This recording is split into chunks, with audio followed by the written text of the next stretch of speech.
Jono with you until 2. Then from 2 o'clock, Hope and Glory back on BBC Radio Lincolnshire. It's coverage today of Lincoln City's final pre-season friendly at home to Rotherham United. Our sports editor Michael Horton is there. He's at Sincilbank for us this afternoon. I mean, we heard a few weeks ago, Michael, from Rob that these pre-season friendlies were going to get gradually harder. So I'm guessing today is probably the toughest test so far.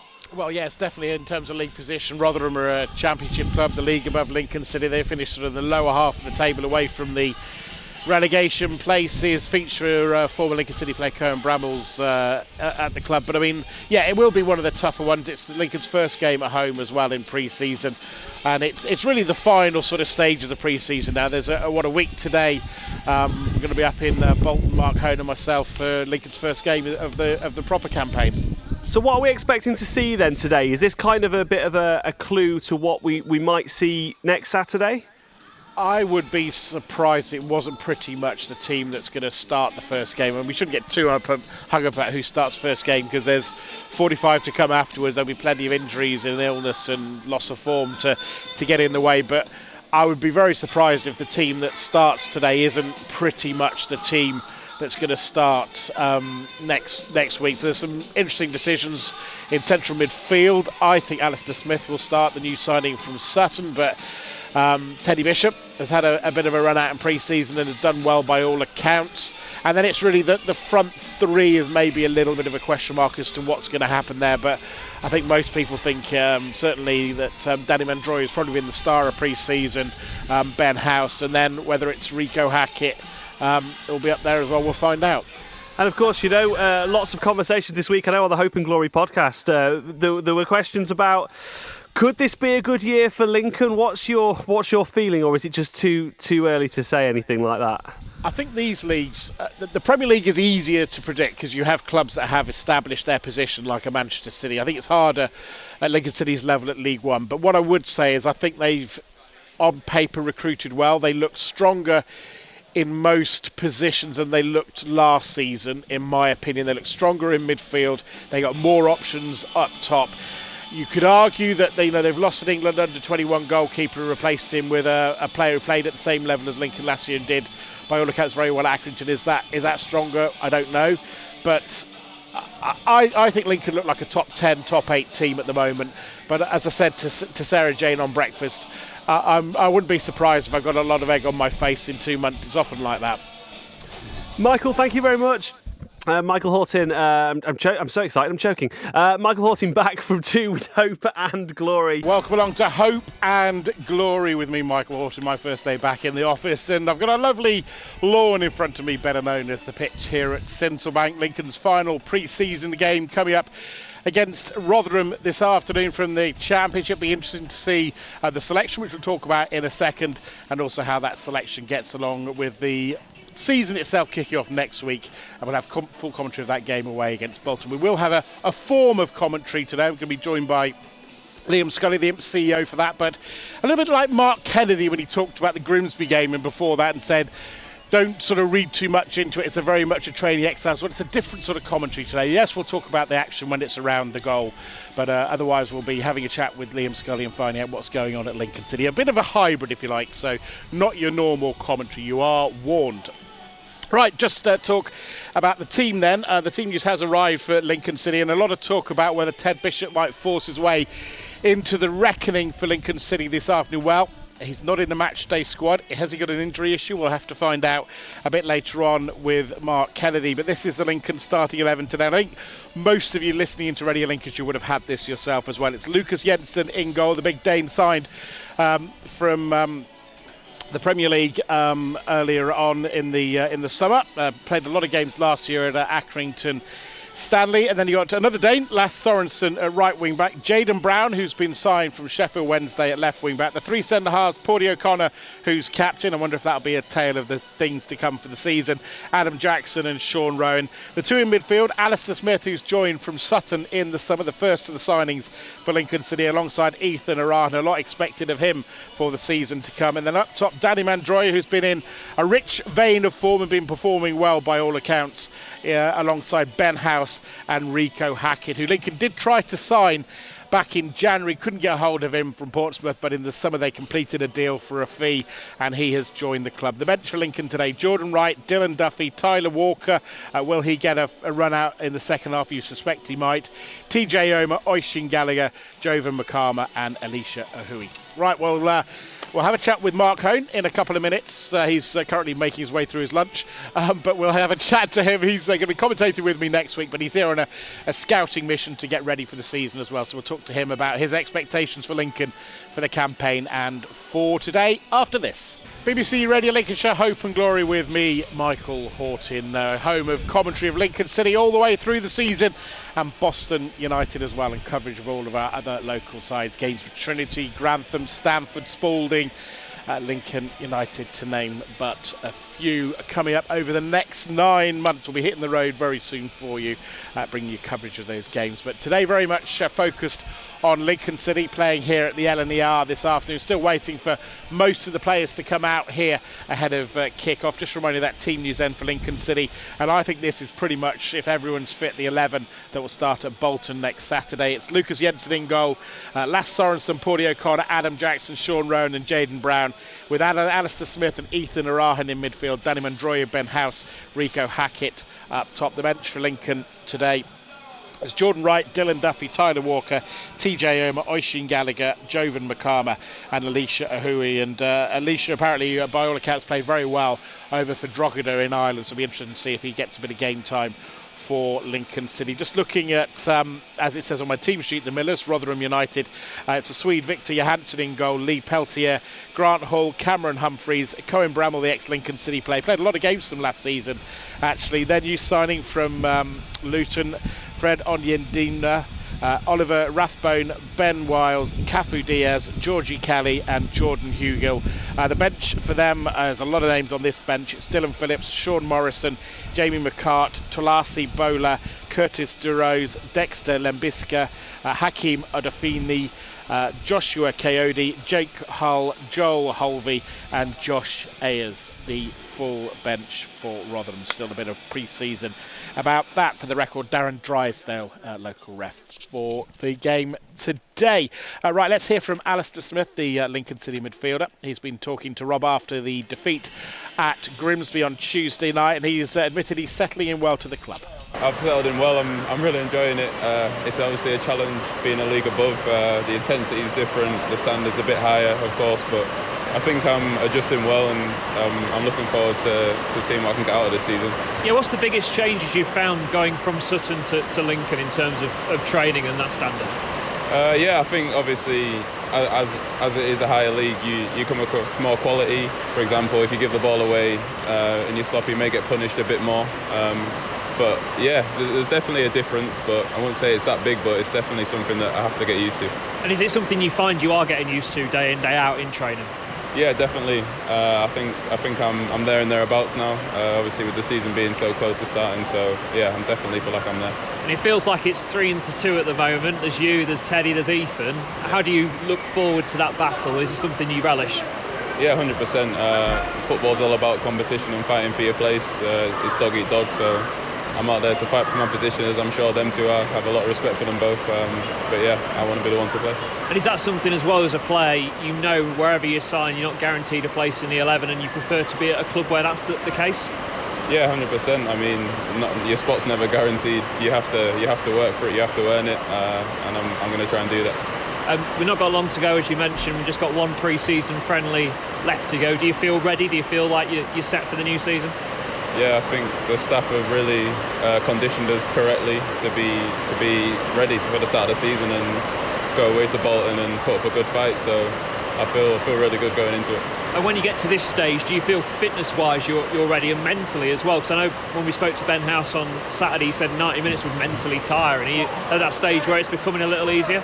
I think games are never easy, so to speak, but it's definitely got the cobwebs out now from the summer, and it feels more like we're going into a season. Like, look at the intensity of the game out there. I think it's very realistic to what a game would be like in season. So yeah, I feel mentally and physically we're all getting there. What's it like in the dressing room? Because you've all had that bonding experience abroad now. You've come back, you've spent a few weeks together as new signings. What's that been like, getting to know the group?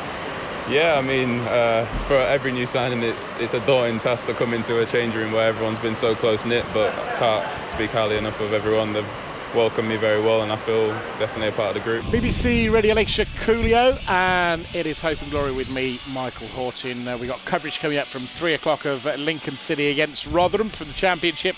A reminder that Imp's team used Lucas Jensen in goal. It's Lass Sorensen, Puddy O'Connor, Adam Jackson, Sean Rowan and Jaden Brown. The two in midfield, Alistair Smith and Ethan Narahan, Danny Mandroya, Ben House and Rico Hackett up top on the bench. Jordan Wright, Dylan Duffy, Tyler Walker, TJ Omer, Oisin Gallagher, Jovan Makama and Elisha Ahui. A couple of names of note, no Ted Bishop in that 11. We know Charlie Kendall has gone on loan to Dagenham and Redbridge. And also, we will talk about this, and I'll ask, we've got Liam Scully joining me and us for the game. He's going to be, it's not quite summarising, he's going to be chatting to me, and I'll do a bit of the goals.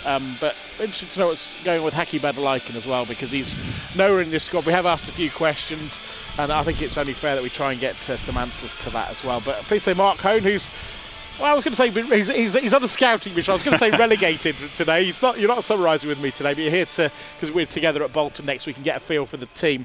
Are you summoned well? Yes, rested. We're looking forward to the new season now, definitely. Yeah. What have you made of the transfer business so far? I've got it written in front of me. Alistair Smith, goal-scoring midfielder, box-to-box player, 55 games for Sutton over 2 seasons, 13 goals. He was the first of the signings. Rico Hackett, who Lincoln had tried to sign in January, eventually got him for a fee from Portsmouth. They also paid a fee for Alistair Smith, I should say. I know Alistair Smith was out of contract, but Rico Hackett they paid a fee for. Question marks about how many games he's had whilst at Portsmouth, and he had a loan spell elsewhere as well. Tyler Walker, very successful when he was at Lincoln City, but in and out of the team. A very successful commentary team who nearly made the Premier League, didn't they, last season? Lucas Jensen, who they've signed, who spent most of last season on loan at Accrington Stanley, 29 appearances for them. And then Jaden Brown, who did correct me when we interviewed him. He was involved in one of the goals in the playoffs, but a bit of a fringe player just on appearances in the Sheffield Wednesday team that got promoted as well. What do you make of that business so far? I think he looks really good. The only question mark I have is Rico Hackett, simply because of what you've just said there about the games. Games over the recent few seasons that he's had. He's been out on loan, and so he's the only question mark for me. The rest of them, Luke Jensen, I think is going to be a decent goalkeeper by the look of what I've seen. 6'6". Yeah, exactly. He's huge. If you go anywhere near him, you'll actually see that he is a proper 6'6" as well. He's also huge. A character, apparently. Yeah, he just. I saw him warming up. He did a warm up at Grimsby, and he was laughing and joking with the lads, this, that, and the other. And he actually did stay behind. And I'll tell you now, on Tuesday night, he absolutely hammered it down with rain. And he was the last out on the pitch doing extra like sprints and doing extra stuff for himself. So you kind of get his character there. That he could have gone in and just had a shower and looked forward to today's game, but no, he wanted to go and do extra work. So I think he's a positive buy. Jaden Brown, I like the look of. I've seen him a couple of times again. We've been looking for a left back for a while, haven't we? Yeah, Wing back for a while. We've had players that aren't quite right for the position. Yeah, Harry Boyce did okay, I thought, when he was Sean here. Rowan did okay, Sean but he Rowan wasn't did all right, attacking, really. but I think Sean's more of a centre half kind of player. So I think Jaden's come in and he looked very good. Even 20 minutes the other night against Grimsby when the first team came on, if you like. I thought he was excellent. And Tyler Walker, yeah, he needs to get himself fit. He could be a really, really good signing, or he could be one of those that his name goes before him and he doesn't then quite live up to what people think he may or may not achieve. So yeah, he's one to definitely watch. But for me, Alistair Smith, I think, is the standout signing. I saw him on Tuesday night when he was with the youngsters, put it bluntly, and he was the standout player on the pitch. I thought he was absolutely excellent, and so I'm looking forward to watching him play, certainly this afternoon and going forward to the season. And you look down at them warming up now in their red and black training tops. They're a big team. Physically they're big players. I mean, when Rob and I were doing the Lincolnshire show, and Rico and Alistair came along to do an interview with us, and they left after a while, and I just turned to Rob and I went, so we're big this year then? Yeah. And I think if there's one criticism we could have... got bullied, didn't we? Yeah, at times we did, and physically and mentally got bullied, but I think... that we've got some strong characters in the side now, or that's how it comes across. And physically, we look like we can match people as well. I'm excited, I have to say. If we can keep I think there's going to be more signings. I just think 3 more, I reckon. Yeah, just the strength in depth just worries me slightly. But the starting 11, if you look at what we've got, I think Which it is will probably compete with anybody. this next week, isn't it? I think so. We don't know what's happened to Teddy Bishop. He obviously started against Crewe, which was kind of, I thought was going to be maybe the starting 11. I think Alistair Smith would have played at Bolton anyway, regardless of what's happened to Teddy. It's just simply because of his physicality. He's the manager's signing, isn't he? I mean, yeah, he's the manager's signing. Plus, I think the physicality of playing a Bolton team who are tipped to promotion. Will we have a lot of the ball? Probably not. And I think he can cover the ground better than Teddy Bishop. So if we do get caught on a transition, we lose possession, I think he can cover the ground quicker than Teddy can. And plus, he likes to put his foot in as well, Alistair. I've seen that a couple of times at Grimsby. He doesn't mind a tackle. So I don't think... I like the look of Alistair. Teddy Bishop, I think, will come into his own at some point if he's fit. And that's the massive question mark with Teddy Bishop. The other interesting thing that really jumps out when you look through that team at the moment, no loan players. And Lincoln City had 7 at one stage last season. Interesting that where it's coming from, it's clearly coming in part from the board. We've heard Harvey Jabara doing interviews, the American investor, talking about this as well, that we want our own players. And there is that balance, and I think clearly there's an acceptance just in the actions that they went too far in one direction. They ended up with far too many loan players. Well, for me, having looked back at last season and reflected on stuff, I think what's happened is Mark Kennedy inherited a squad, and it took him a while to work out his squad. It took him a while to work out the league. It took him a while to work out the system of style that he needed to play with the players that he had, and I think that took him 2, 3, 4 months to work that out. And I think he has worked that out, and I think he's now gone to the recruitment team, and maybe it has been directed from the board as well to go, and actually we want permanent signings here. So Mark Kennedy said, well, I know what I want now. I've had a season in this division. I've seen what. And we shouldn't forget he's changed his formation as well. He has. When we first watched pre-season last season, Mark Kennedy wanted to play out from the back. He literally wanted his two centre halves to play on the edge of the 18-yard box. His 2 full-backs to play high up the pitch, and we kept getting caught because he didn't have the players that he wanted. We didn't have the players to fit the style he wanted, so he's had to adapt that. And I think it was a massive learning curve for Mark Kennedy last season as to what this division is about, what the players he wants to play in a certain way. And I think he's got the players that he needs now. So, like I say, I'm quite excited. I'm not saying we're going to, tear the league up and we're going to win it. I'm just saying I think we're going to be even more competitive than we were last season, and that's a real positive. If we can keep the main players, We've got really good League One players here, but we've got a sprinkle of star quality in there as well. And I just think if we can keep them star quality players fit for long enough and play enough games, we'll be absolutely fine. And, I think we'll be in the top 10 next season, I do. I say this with a degree of caution because we would look at what happened to Oxford United. I'm sure Oxford United fans a year ago would have said something similar to what I'm about to say. But I think what I would say of Lincoln now is that we look like an established League One club. Can we go and be in the top 6? There's a long way to go in that, but we look like more a sort of a top 12 team now to me. Top 12 club. And that's on and off the pitch. Exactly.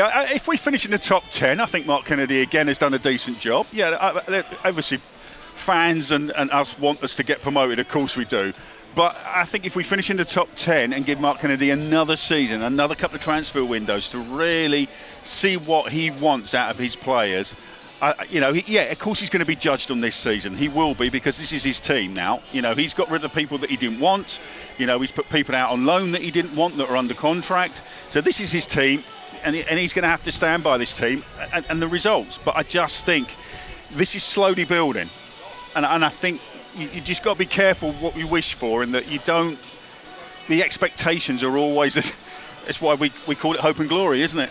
It's the hope that kills you, and it's just we've got to make sure that we keep our feet on the ground and we maintain this League One status. And if we can get in the top 10, have another couple of transfer windows in us, can we then go to the next level? But that might not be for another. It might be not this season, but the following season.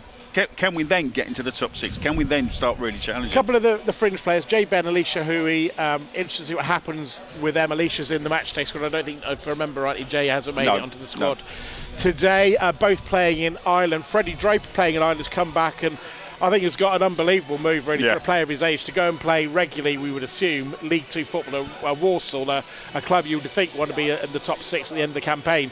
What a great move for him to try and force his case to come back here and be a figure at Lincoln. Yeah, I think the FA Cup game, dare I say it, last 100%. season, and I think that kind of Mark Kennedy was probably looking at him there, and he was nowhere near it, if we're brutally honest. I know he'd come back from injury, but I think Freddie's one of them that has to play games, and he has to play games regularly to keep that fitness levels up. And I'm told, by the way, in Ireland, Shelbourne, Derry, they were all interested in taking him off Drogheda, so he was absolutely ripping up, and he got a player of the month. Yep. He's done well in Ireland at a level that's below this level. Yeah, absolutely. But he's got a really good move there. You're quite right, Michael. That's a really good move for a young man like Freddie. And if he can go there and really do well, and I mean not top the goal scoring charts, but play regularly and contribute to Walsall and the fixtures and the results that they get, then that may be a forward step for him to then come back and say, right, I can challenge Ben House now. I can challenge Tyler Walker. At the moment, he isn't there, but if he can have a good few months at Walsall, I think he's in with a really good chance. Louis, I think there's a player there, definitely, and I think he might get a few more games this season. You just wonder if Jay Ben or him, there's maybe a decision, one of them goes on loan, one of them stays. Yeah, I haven't seen enough of Jay Ben. I haven't. To make a real comment on him, I think I saw him last pre-season for about 45 minutes. That's it. I've not seen him since. Alicia, I think there's a player there, let's see how that develops. But certainly, I like the look of the squad. I just want a few more numbers through the door, I think, just to bulk it out a little bit in case we get one or two injuries that really could affect us. One of the players I do want to mention, I will bring this up with Liam Scott, who's going to be with us for the coverage of the game from 3 o'clock. Haki Bedalaiken, I think most people, when the retain list came out in the summer, were like, oh, so he's on a 3-year contract, not a 2-year contract. He's been away at Gillingham. He's not really impressed in a Lincoln City shirt. He's nowhere near the matchday squad. It's pretty obvious from the language from people that he's not in the plans. They need to get him off the books, clearly, but at the same time, you have to respect that a player, like anyone, like you doing your job, me doing your job, you have a right to the income that you've been guaranteed by your employer. Yeah, it works both ways, doesn't it? I'm sure the football club want to get rid of him, put it bluntly. But Adelakun, does he want to go? He might be on decent money here, and he's got a year out of his contract, and he, we don't know if they've had offers. It's only so long, isn't it? Exactly. We don't know if he's had any offers, what those offers are like. It might be less money. It's a two-way thing. It's obviously the player and the club as well. He's under contract, so until one of those things changes, he's still on Lincoln City's books. But clearly, he's nowhere near in Mark Kennedy's thoughts. No, I mean, it's really obvious. I mean, in terms of signings, finally, Mark, when you look at it, a centre-half, a centre-mid, I know who you'd like that to be, Matty Virtue. I think if you could drive to Blackpool yourself, you'd get him. I'll go and get him. Yeah, probably a wide player. I think so. Like I say, I'm just, I try not to be negative. The season hasn't started yet, but just Rico Hackett for me, I'm not sure, just because of the games he hasn't played in the last few seasons. Hopefully he'll prove me wrong. It's his club that he finds. Sometimes players find a club. Absolutely, and whether he's not found that club yet, we don't know. It might be that he finds it at Lincoln City, and hopefully that is the case. So yeah, I think a wide player. Although I think Dylan Duffy, he's a really good prospect. Had a very strong end to the season. Yeah, and I was impressed with him on Tuesday night against Grimsby. I thought he really worked hard and got himself in some good areas.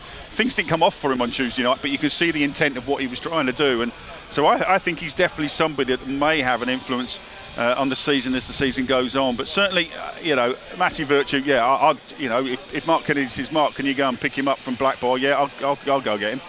I would. Yeah. I just think, can you imagine them four? Oh, it's a great option, Ethan, isn't it? You got Ethan, Alistair, Matty and Teddy. Flipping heck, that's not bad, is it? And injuries obviously get in the way, but one of the things we noticed last season when Lincoln played Bolton, when Lincoln played Ipswich, when Lincoln played Sheffield Wednesday, Barnsley, 60 minutes into a game, they could change it from the bench. They brought in 2 or 3 players. With the greatest respect to the players that were sat on the bench behind Mark Kennedy, he turned around and thought, well, what can I do?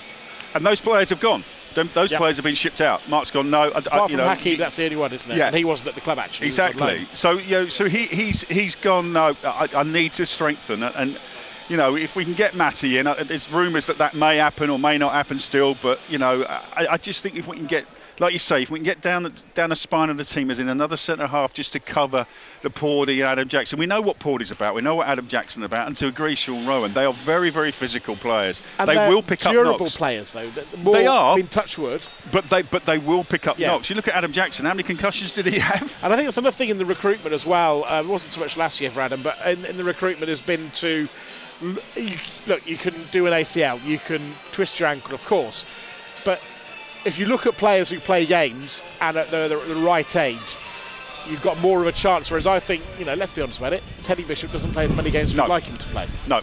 And you think of Joe Walsh, really good player, class player, but doesn't play enough games. Hence why he's been moved on. I don't think he's got a club either. No, I don't think so. So, and so injuries do have a massive effect on players and also squads. So, I just think, if we can keep the nucleus of this side fit, they will pick up knocks. Adam Jackson, the way he plays, he's going to get knocks because, I look at the Sheffield Wednesday game that we did. The last 10 minutes, he headed absolutely everything that came in that penalty area. And he's up against the big lad for Sheffield Wednesday, Michael Smith.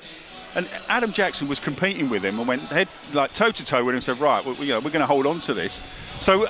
Well, let's remember the 3 teams got promoted, Lincoln didn't lose to, did they, last Absolutely, season? Exactly. And that says everything to me that we can compete. But it's, again, can we go and play, the sides... It's the Accrington Stanleys. I know they're not in our league this year, but it's going away to Accrington and getting Morecambe when you throw away a strong position like they did. And that'll define your season. That's why we ended up where we did and not higher up the league. It's because and part of that, we didn't have options on the bench. Yep. So I think, like I say, if we can get a centre half in that can cover those positions. I mean, Paudie O'Connor, he plays at 110% every single time he plays. He's. I think League One is his limit. That's no disrespect to him at all. I think he's a fabulous player, and I love watching him play. But I think he's at his limit now, and I think he's at his limit every time he plays in League One. But he always gives you 110%, and that's why he's captain. And he will be would captain. he be your captain? Absolutely. I'd love watching him play because he gives absolutely everything in everything he does on and off the pitch. He was captain of Bradford, wasn't he? Yeah. And I think he's a great replacement for Regan Paul. So, I definitely think he should be captain, and I'm pleased for him. I really am.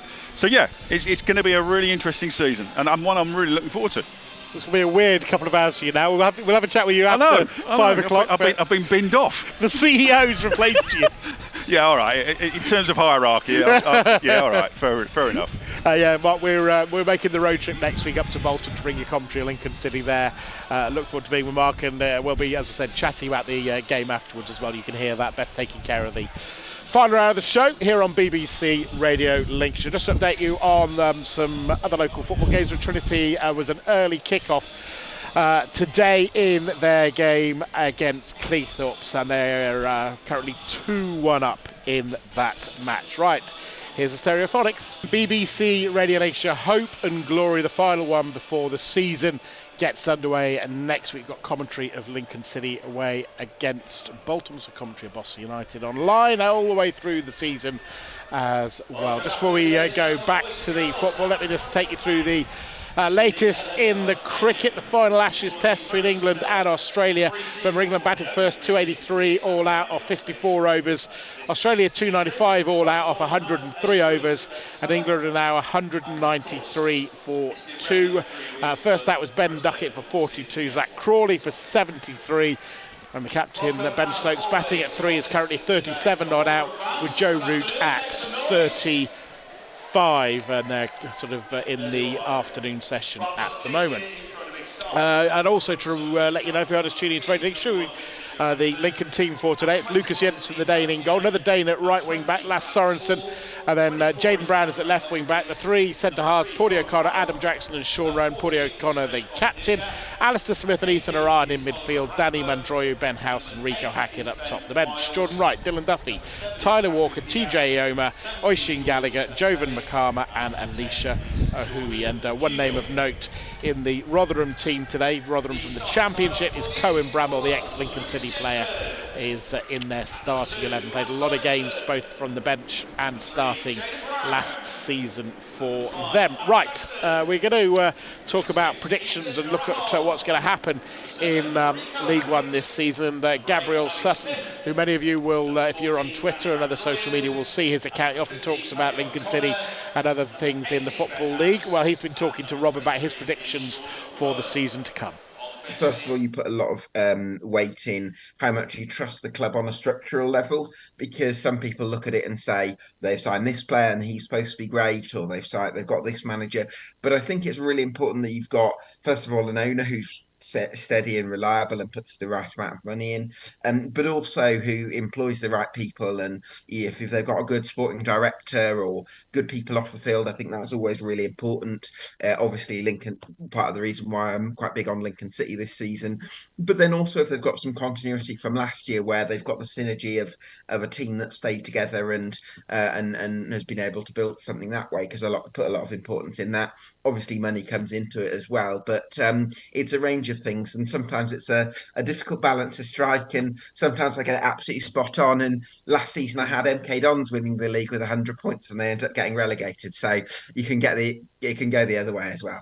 And when it comes to League One this year as a whole, people will look from afar and go, well, Sheffield Wednesday have disappeared, Ipswich have disappeared. You know, we're getting rid of the bigger clubs in the division. Yeah.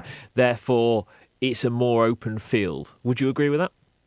I completely subscribe to that logic, Rob, because I think you're quite right to mention Sheffield Wednesday and Ipswich, the two big hitters going. Plymouth Argyle, a really smart club as well. They're out of the picture. And I think from the clubs going down, I think Blackpool are the best place to challenge. But apart from them, big structural question marks over Wigan Athletic and Reading. Big rebuilding jobs for them, I think. So I think there is room for a bit of an underdog to surprise a few people. And hopefully that can be Lincoln City.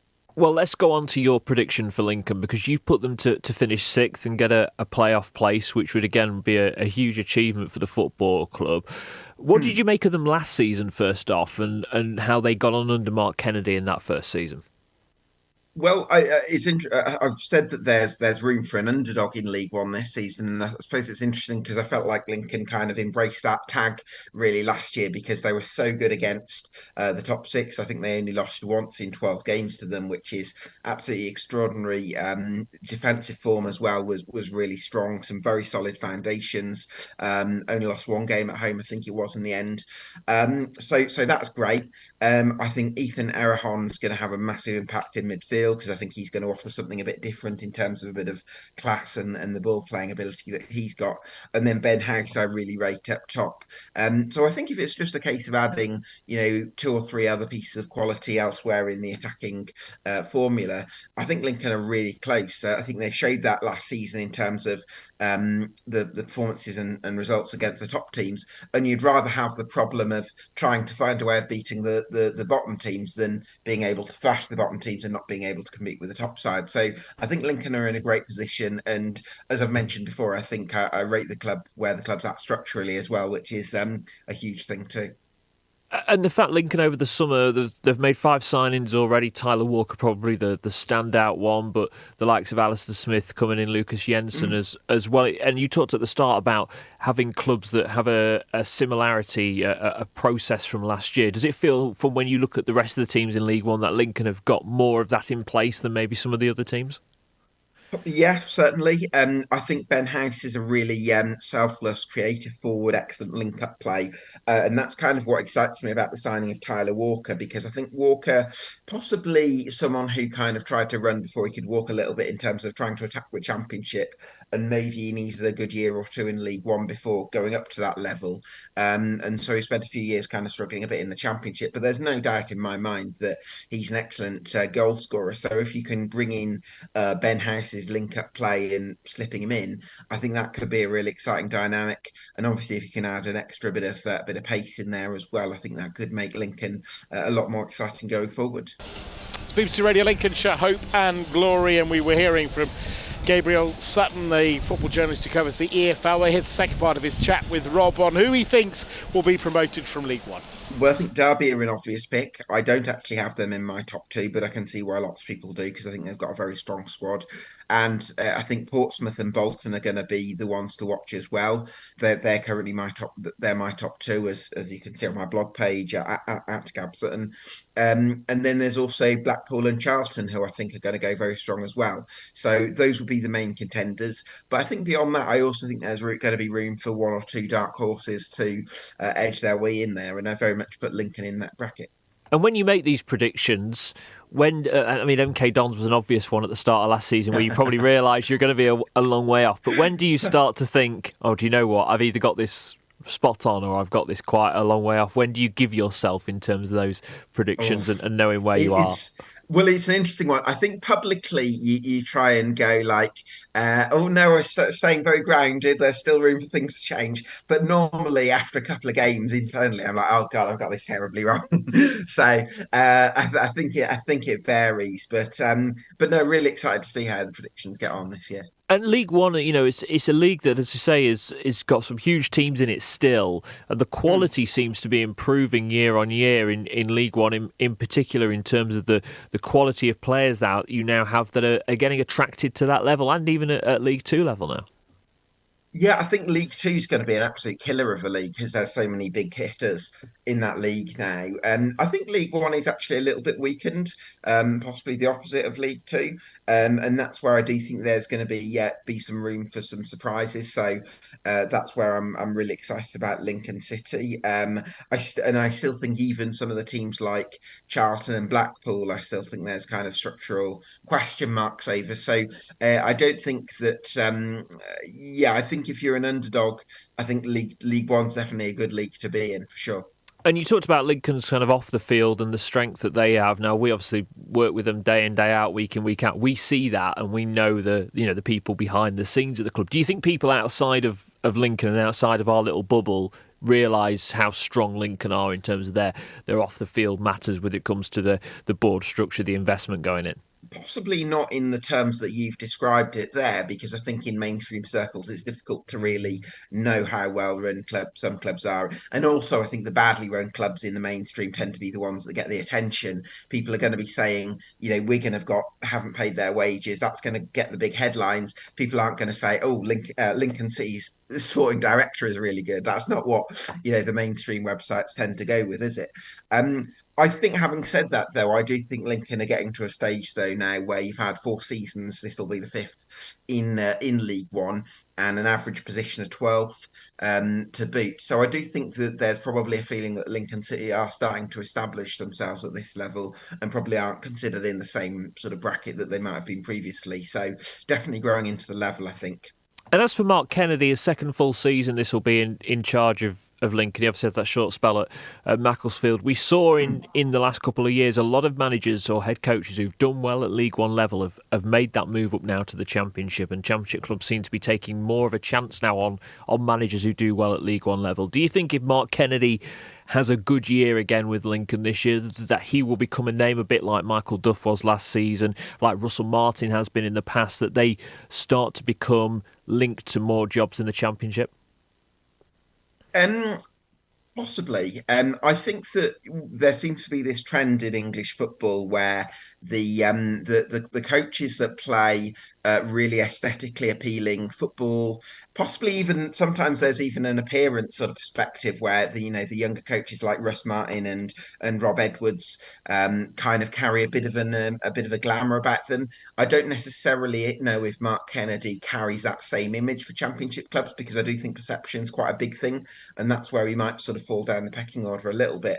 But I think the way he organised Lincoln City last season and found formulas to beat some of the top sides, I think is incredibly impressive. And now I think the expectations risen a little bit off the back of that. And now I think it's a case of, can he evolve this team slightly, keep those same defensive foundations in place, but also maybe find a formula to possibly unlock the odd lay block and maybe add a bit of ball playing now to the defence, and maybe tweak the style a little bit. I think that's the stage that Mark Kennedy and Lincoln are at. You've built some great foundations. Can they make that next step?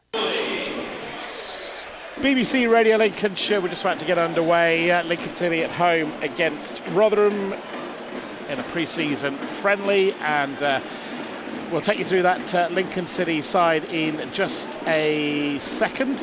It is Lucas Jensen in goal, and then the two wing-backs, Lasse Sorensen and Jaden Brown. Three centre-halves, Paulie O'Connor, Adam Jackson, Sean Rowan. Alistair Smith and Ethan Arahan in midfield. Danny Mandroy, Ben House and Rico Hackett up top. The Lincoln City bench for today, it's Jordan Wright, the sub-goalie, Dylan Duffy, Tyler Walker, TJ Omer, Oisin Gallagher, Jovan Makama and Alicia Ahui. As the players get some applause for taking the knee. Rotherham are in an all-black kit, Lincoln City in their new home kit, even though it's same colours, red and white stripes, black shorts and red and white socks, as we're underway. And the Rotherham team is Johansson in goal, Peltier, Hall, Humphreys, Bramall, the ex-Lincoln player, Onyedinma, the new signing, Rathbone, Wiles, Diaz, Kelly and Hugel. The bench, Phillips, Morrison, McCart, Bowler, Giroux, Lembitska, Adolfin, Coyote, Hull, Hulvey and Ayres. And hello if you're joining us from around the world on iFollow for this one, or if you're just joining on BBC Radio Lincolnshire. Please say Liam Scully, the MCO, with us for the game today. Just to underline, as Rotherham are on the attack on the edge of the area and about to get a cross into the Lincoln penalty area, and it's heading goalwards and comes off the post and is cleared away by a Lincoln defender.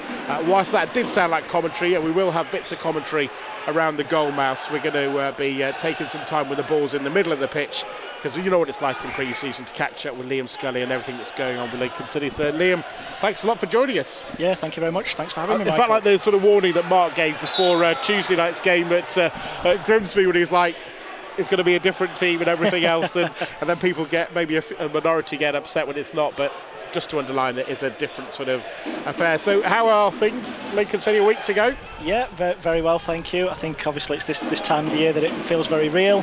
The plans that you put in place, throughout the pre-season and at the end of last year, they're coming to fruition now. You get to take stock, see where you're at overall as a group, not just on the field, off the field as well. Lots of change. People may or may not see it or feel it in and around the ground today, but yeah, feel like we're in a good place. Definitely a lot of work to do before Wickham as our first home game, but on the field as well, progress as well, heading towards Bolton next weekend. Some very visible changes that people can see in the ground as the Rotherham keeper looks to clear downfield. The 6-1-7, a small group of them over in that rail seating and upper 7. That's a big change, important change for the club, one you've been working towards. Yeah, this has been 3-4 years in the planning now, really, and this is looking at how, first of all, Lincoln City respond to the requests and the asks from the fans, how they want to watch their football, ensuring that we provide a safe environment, and what's quite nice with this is we're actually pushing the policymakers all the way, Lincoln City hopefully at the front of the queue, looking at how this pilot scheme can be extended beyond that. So yeah, just for clarity, for those that can't see, rails over seats, so it's a hybrid of some of the technologies that you'll see, but effectively what it does enable, those that, as the technical term is, persistently stand, then we're protecting and looking after them and providing for that in the stadium infrastructure.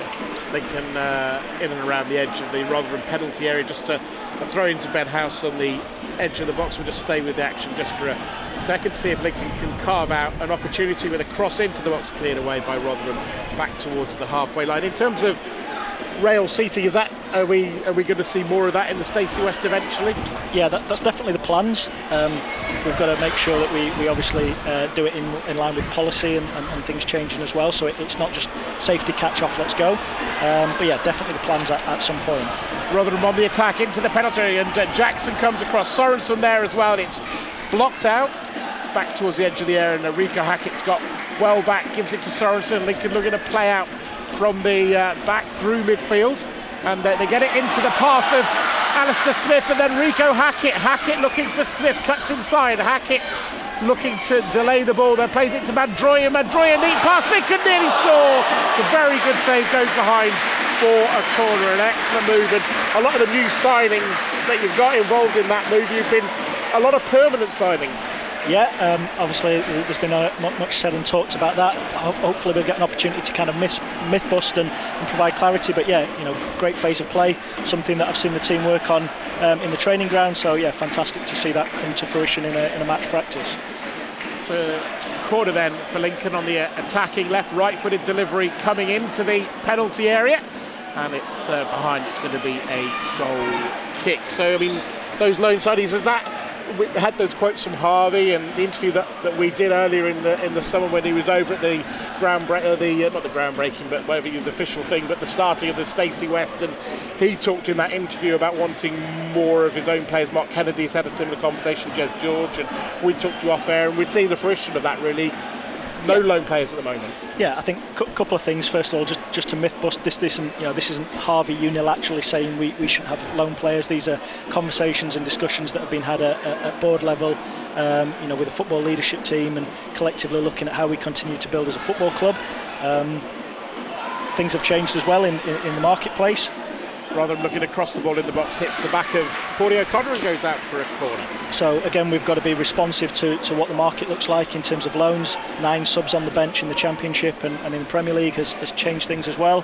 The value ratio of loans and what they do, that's changed as well. So it's not just a unilateral decision, i.e. attributed to Harvey, but you're absolutely right. What you are seeing is a shift and a tweak in our policy, and that leads us to where we are today with no loan signings at the moment. I'll give a bit more on signings in a moment. It's one of those questions that has been coming in through the day from people about this, but it is a corner for Rotherham at the South Park end of the ground.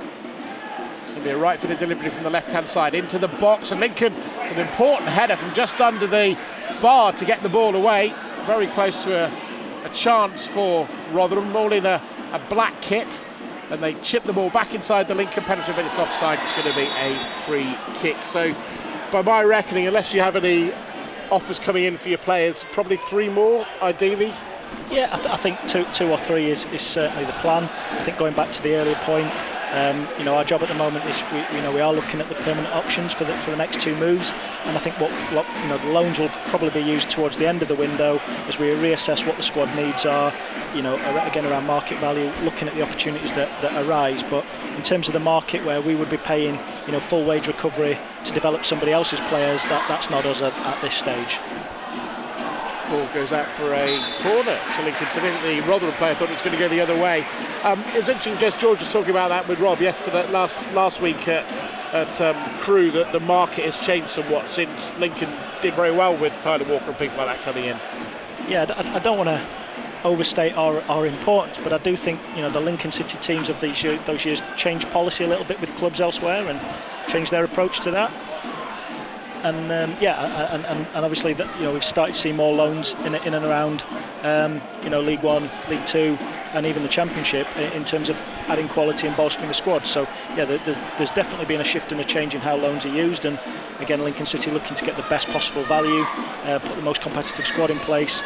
I think those times of getting the likes of Brennan Johnson contributing very little to his wages, but accepting that we develop Brennan and don't get the onward benefit of that. I think those days have gone on the whole.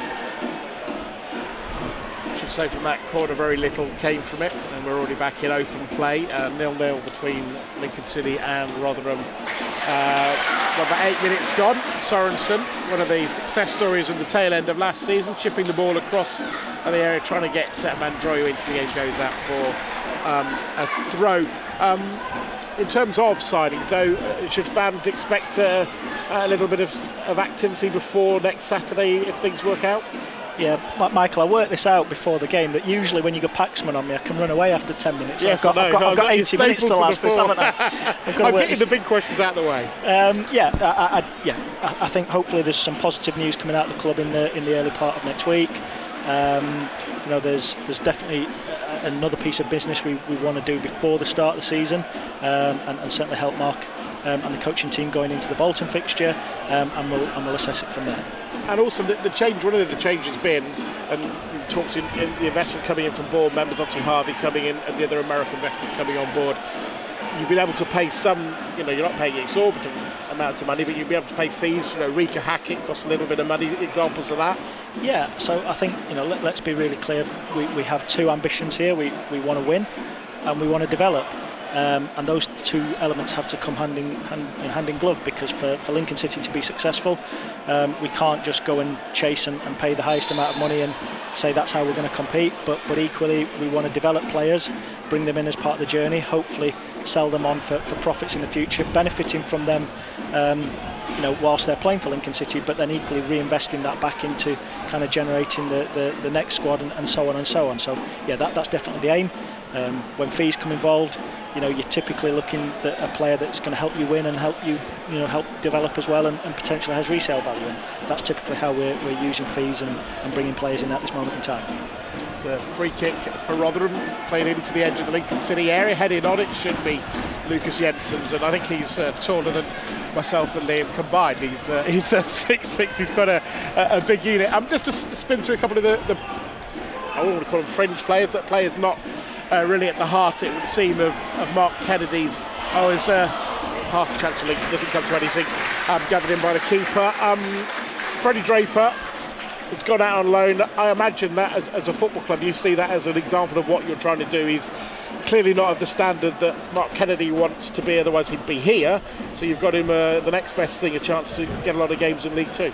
Yeah, it's a really good point you actually make there, Michael. So the decision's not quite as binary as that. So our review of where Freddie is on his programme and what we need from him, is he going to benefit from staying with us, being with us week in, week out, as you say, probably at this moment in time getting minutes here and there, or given we were able to source a really good League Two loan, especially with the club that Walsall really like him, think he can feature, will play a number of minutes of games as long as he does his bit.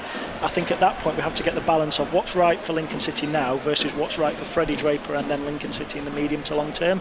So all things put into that decision, loaning Freddie out to League Two was the decision that we felt was best in everybody's interest. A bit of pressure on the ball as coughed up a corner for Rotherham, South Park end of the ground, still 0-0.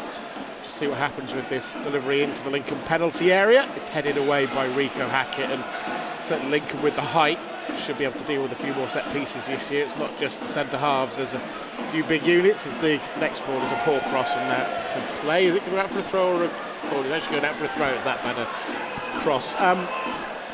Charlie Kendall, is it something, I know you're not going to say this, but others from outside were looking and say you signed him a year ago, he's gone out another season on loan, it's not really worked out?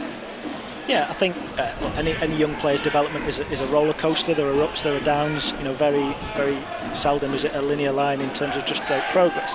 I think the only thing we would say is, Charlie came in with a great reputation, had scored a number of goals, and our appraisal of him in that early stages hadn't really changed. I think, with all due respect, I think there was a few people that got probably a little bit further ahead with where they thought Charlie was on his development to where he was.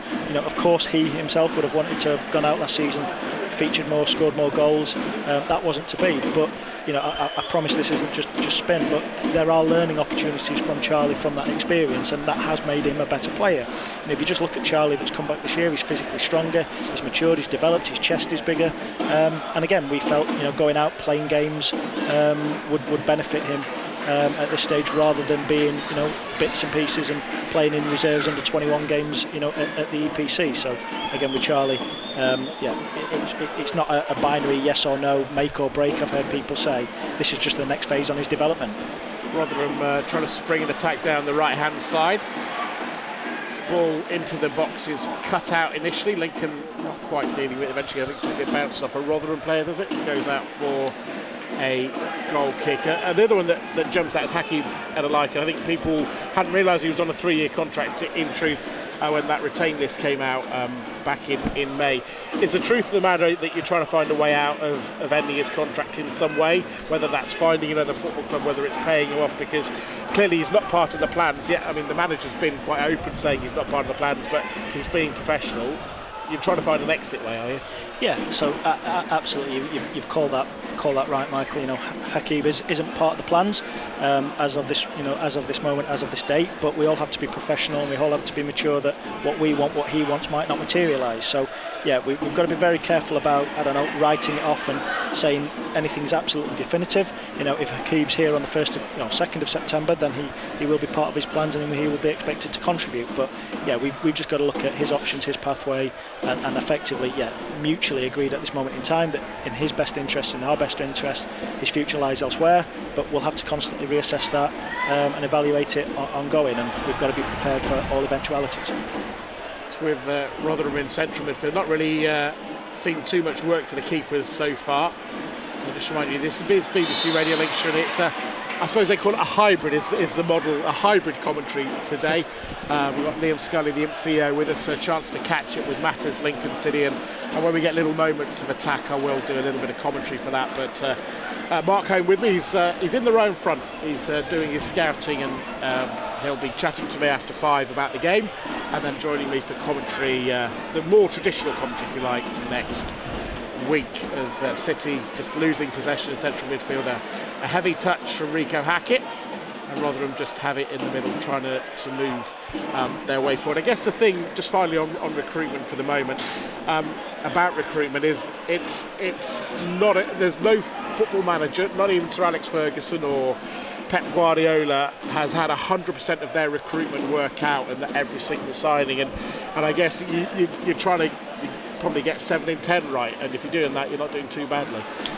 Yeah, I think it's also about ensuring that when we make decisions, everybody's signed up, within the club and knows what the decisions are, what the risks are, and that's the basis that we make decisions on. And you're absolutely right. These are human beings. It's sometimes you get them right, and some it's sometimes the environment. It's us. There's all kinds of manners that all kinds of factors that go into this.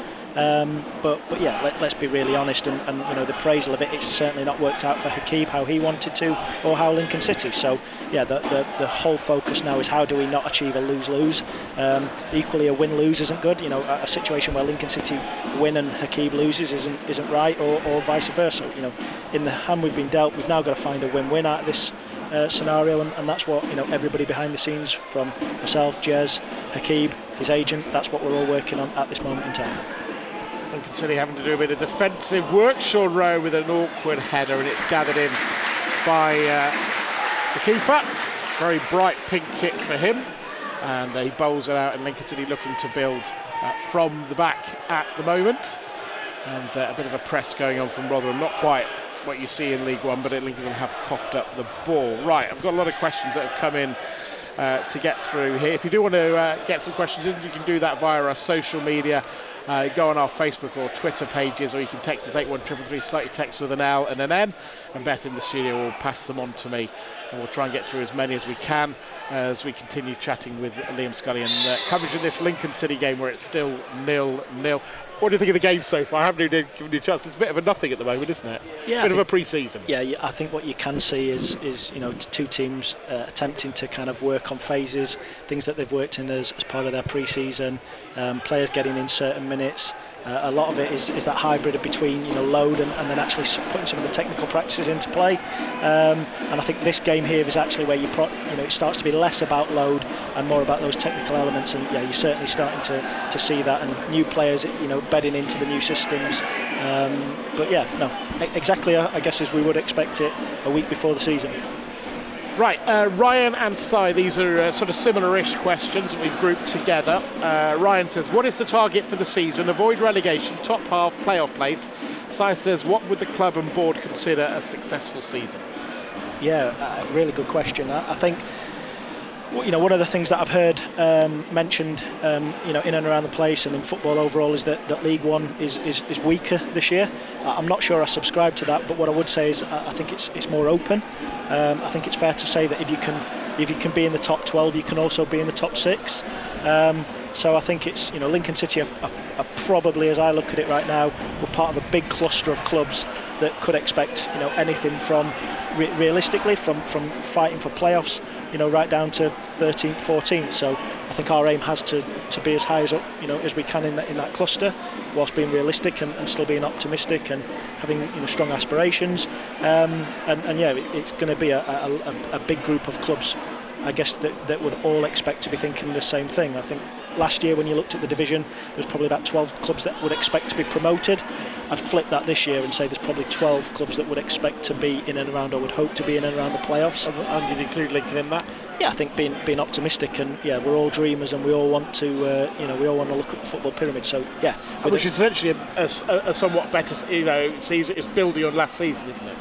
Yeah, I think that one of the challenges that you do have is, where you end the season isn't always necessarily where you can start it. Certainly with our model in at League One, when you're not the biggest payers in the division, or when you're not the biggest clubs, it's not just brick by brick. Sometimes you have to step backwards to go forwards. And for example, losing Regan Poole is an important component that we have to replace, but we're not in a position to just pay Regan more, break the squad mould, break the wage bracket in order to achieve that. So sometimes you do have to go back to go forwards, but hopefully what the fans are starting to see is the sum of all parts hopefully is a step forward. That's definitely the ambition and the stated aim.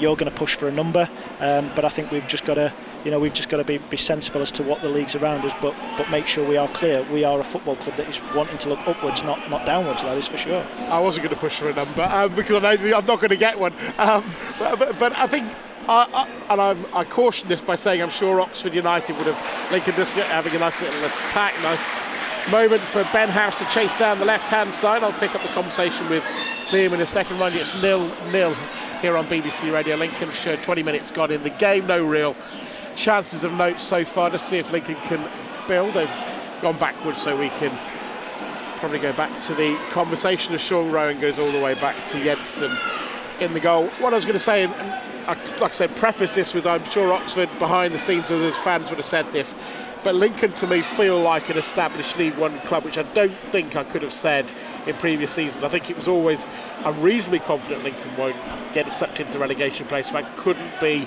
more sure, and I'm probably more sure this season. Do you understand the point? Yeah, I do, absolutely. And I'm probably going to answer that by, we had a real interesting conversation probably just before the end of last season, and we were talking about what's our aims, what do we want to be, what does the next 6 years, 3 years look like, etc. And our absolute stated aim is to be an established Championship football club. And we had a good debate whether we are an established League One football club at this moment in time. And I think the thing is, you can never get ahead of yourself. You look at MK Dons, you look at Oxford. The moment that you don't show respect to the game is the moment that it bites you on the backside. Yeah. So I can understand what you're saying, and I respect the terminology that you're using. I'd caution against probably overtly saying that, but yeah, you'd like to think that what we're trying to do here now is we understand the division. We've been in it for a number of years. We're steadily building, and we're trying to do that based on solid foundations. So perhaps another way of putting it then would be, you feel that you're a stronger football club than you would have been perhaps since the Cowley days. Is that fair? Yeah.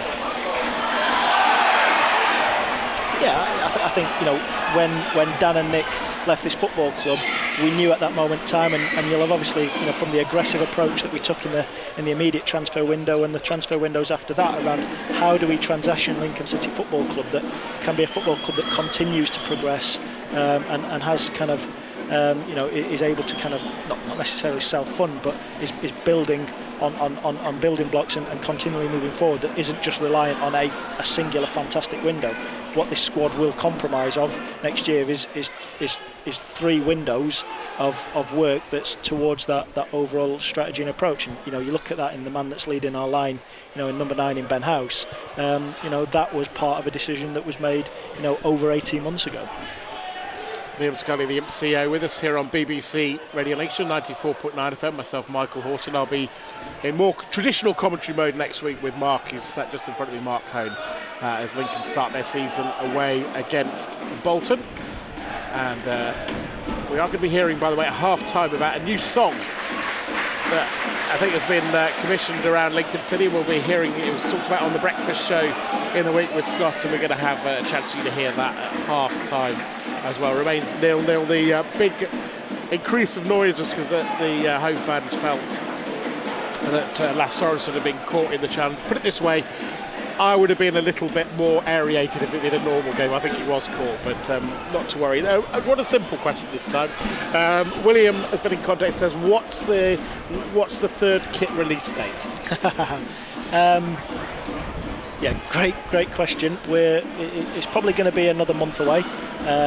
We did actually have to have a look internally and have a bit of a debate around kit clashes for Bolton and the Notts County game.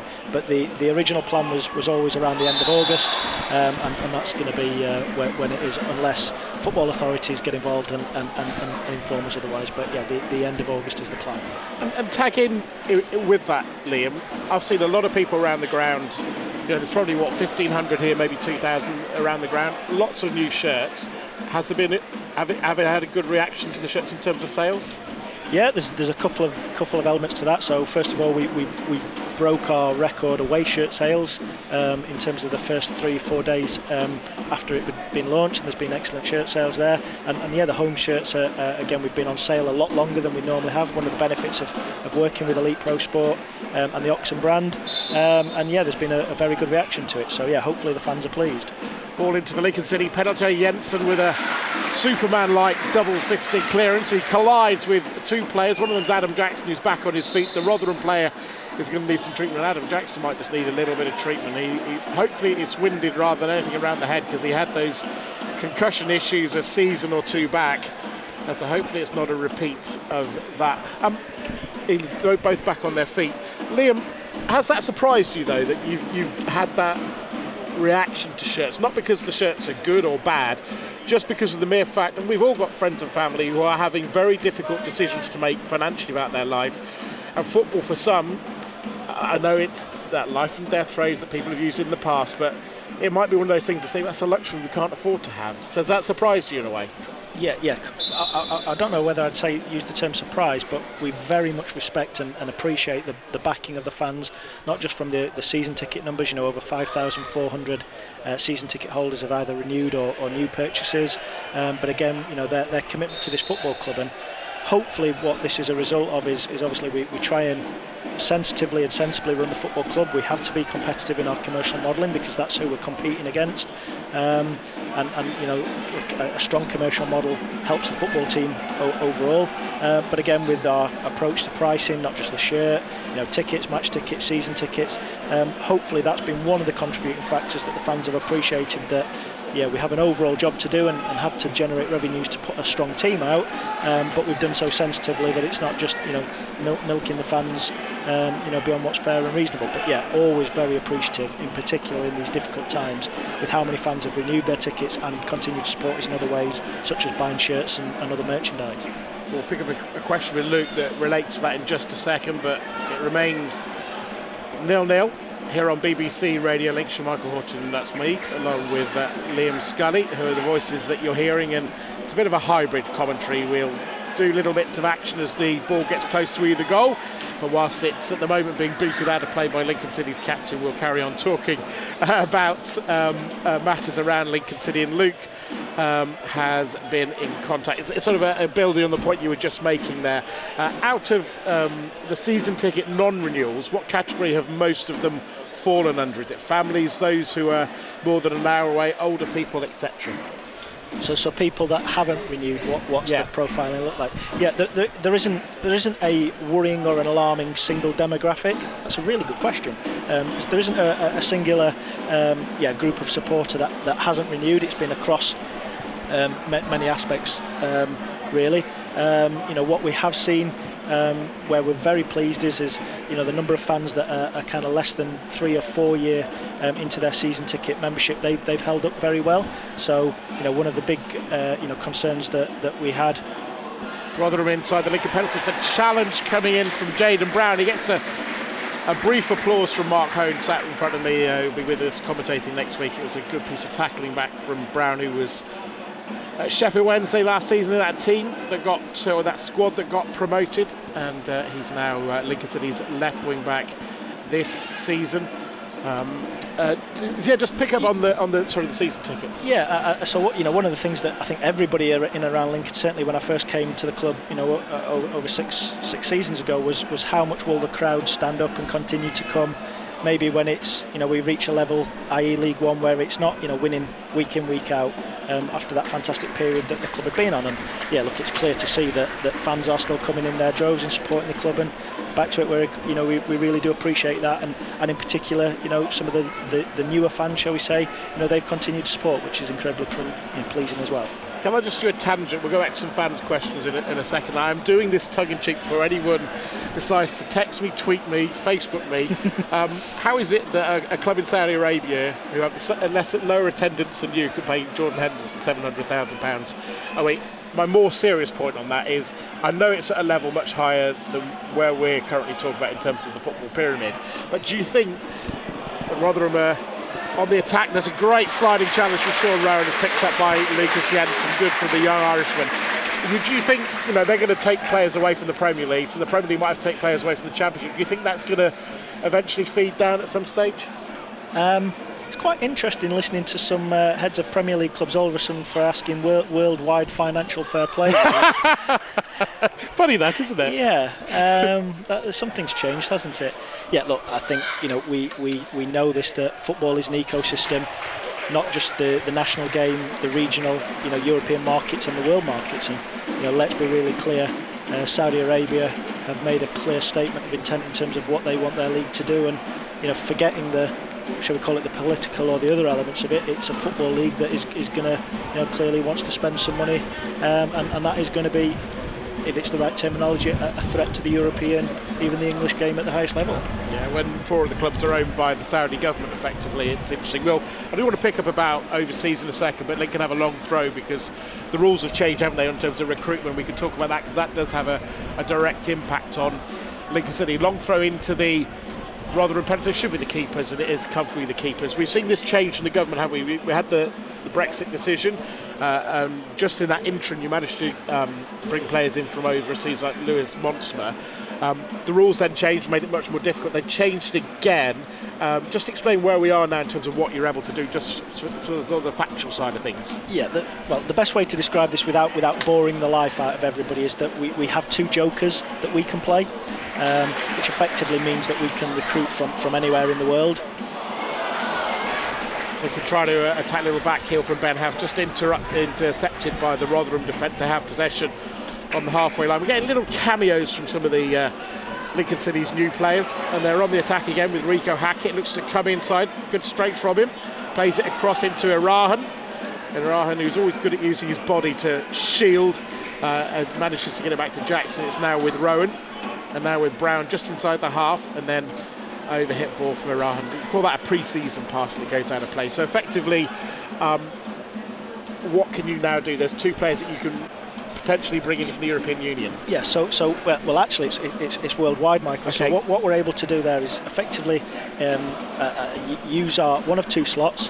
What's quite interesting actually is if the player comes in and then plays over 75 minutes, league minutes of available minutes, that then person no longer takes one of those slots, and then you're able to reapply and reuse those, again, layman's terms, but so a joker. If you sign a player A, he comes in, plays a full season, plays 75 minutes of the eligible minutes. Yes, you could then keep him and then have another one. Then he no longer counts as one of your jokers, and then you're able to then reassess that slot. So what I would say is, just an under hit pass ready from Sorensen. Lincoln, no real problem. His fellow day, and I might say that quite a bit this season. Jensen clears downfield a throw for Lincoln. Sorry. Yeah, no. So what we're able to do is use that. What it has done is it makes the bar very high. So whilst you then could say, well, we've got the whole of the world to go and dip our fishing rods into, you have to use those opportunities very, very wisely, or else you're going to kind of block your own pipeline. So yeah, one of the elements that we are doing is looking at how we broaden our scouting network.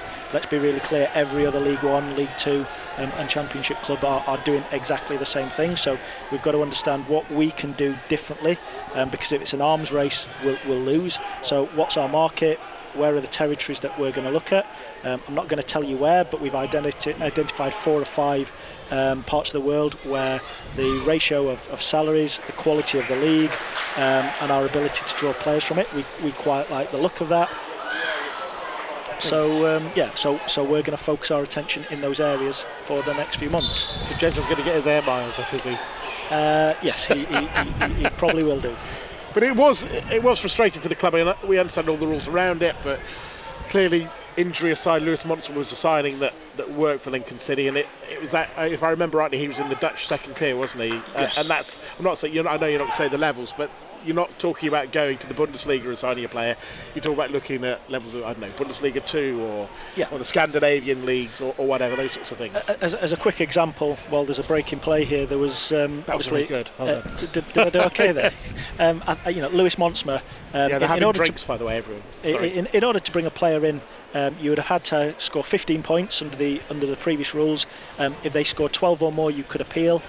Lewis Monsma would have scored 3 or 5 points, I think, if that system would have been in place. So it wasn't about the relative quality of the league. It was, the administration of what leagues were attributed what points, how we would qualify them, and effectively it shut down the market for League One and League Two clubs. There was a very, very small window, the bottom of the Dutch Premier Division, where there are wages that would probably be relative to League One. There was a very small window in that league, possibly some areas in Bundesliga where if players had featured on the bench, or Bundesliga 2 players in the junior category had played in the first team, but it was a very, very small window. Realistically, there wasn't a market for Lincoln City, whereas under this new rules, it opens up the whole of the world, and again, that's very interesting. In particular, things like North America become an option that wasn't before. And having people like Landon Donovan and others is only going to add value and give us. So would you look at the MLS? Is that financially too high?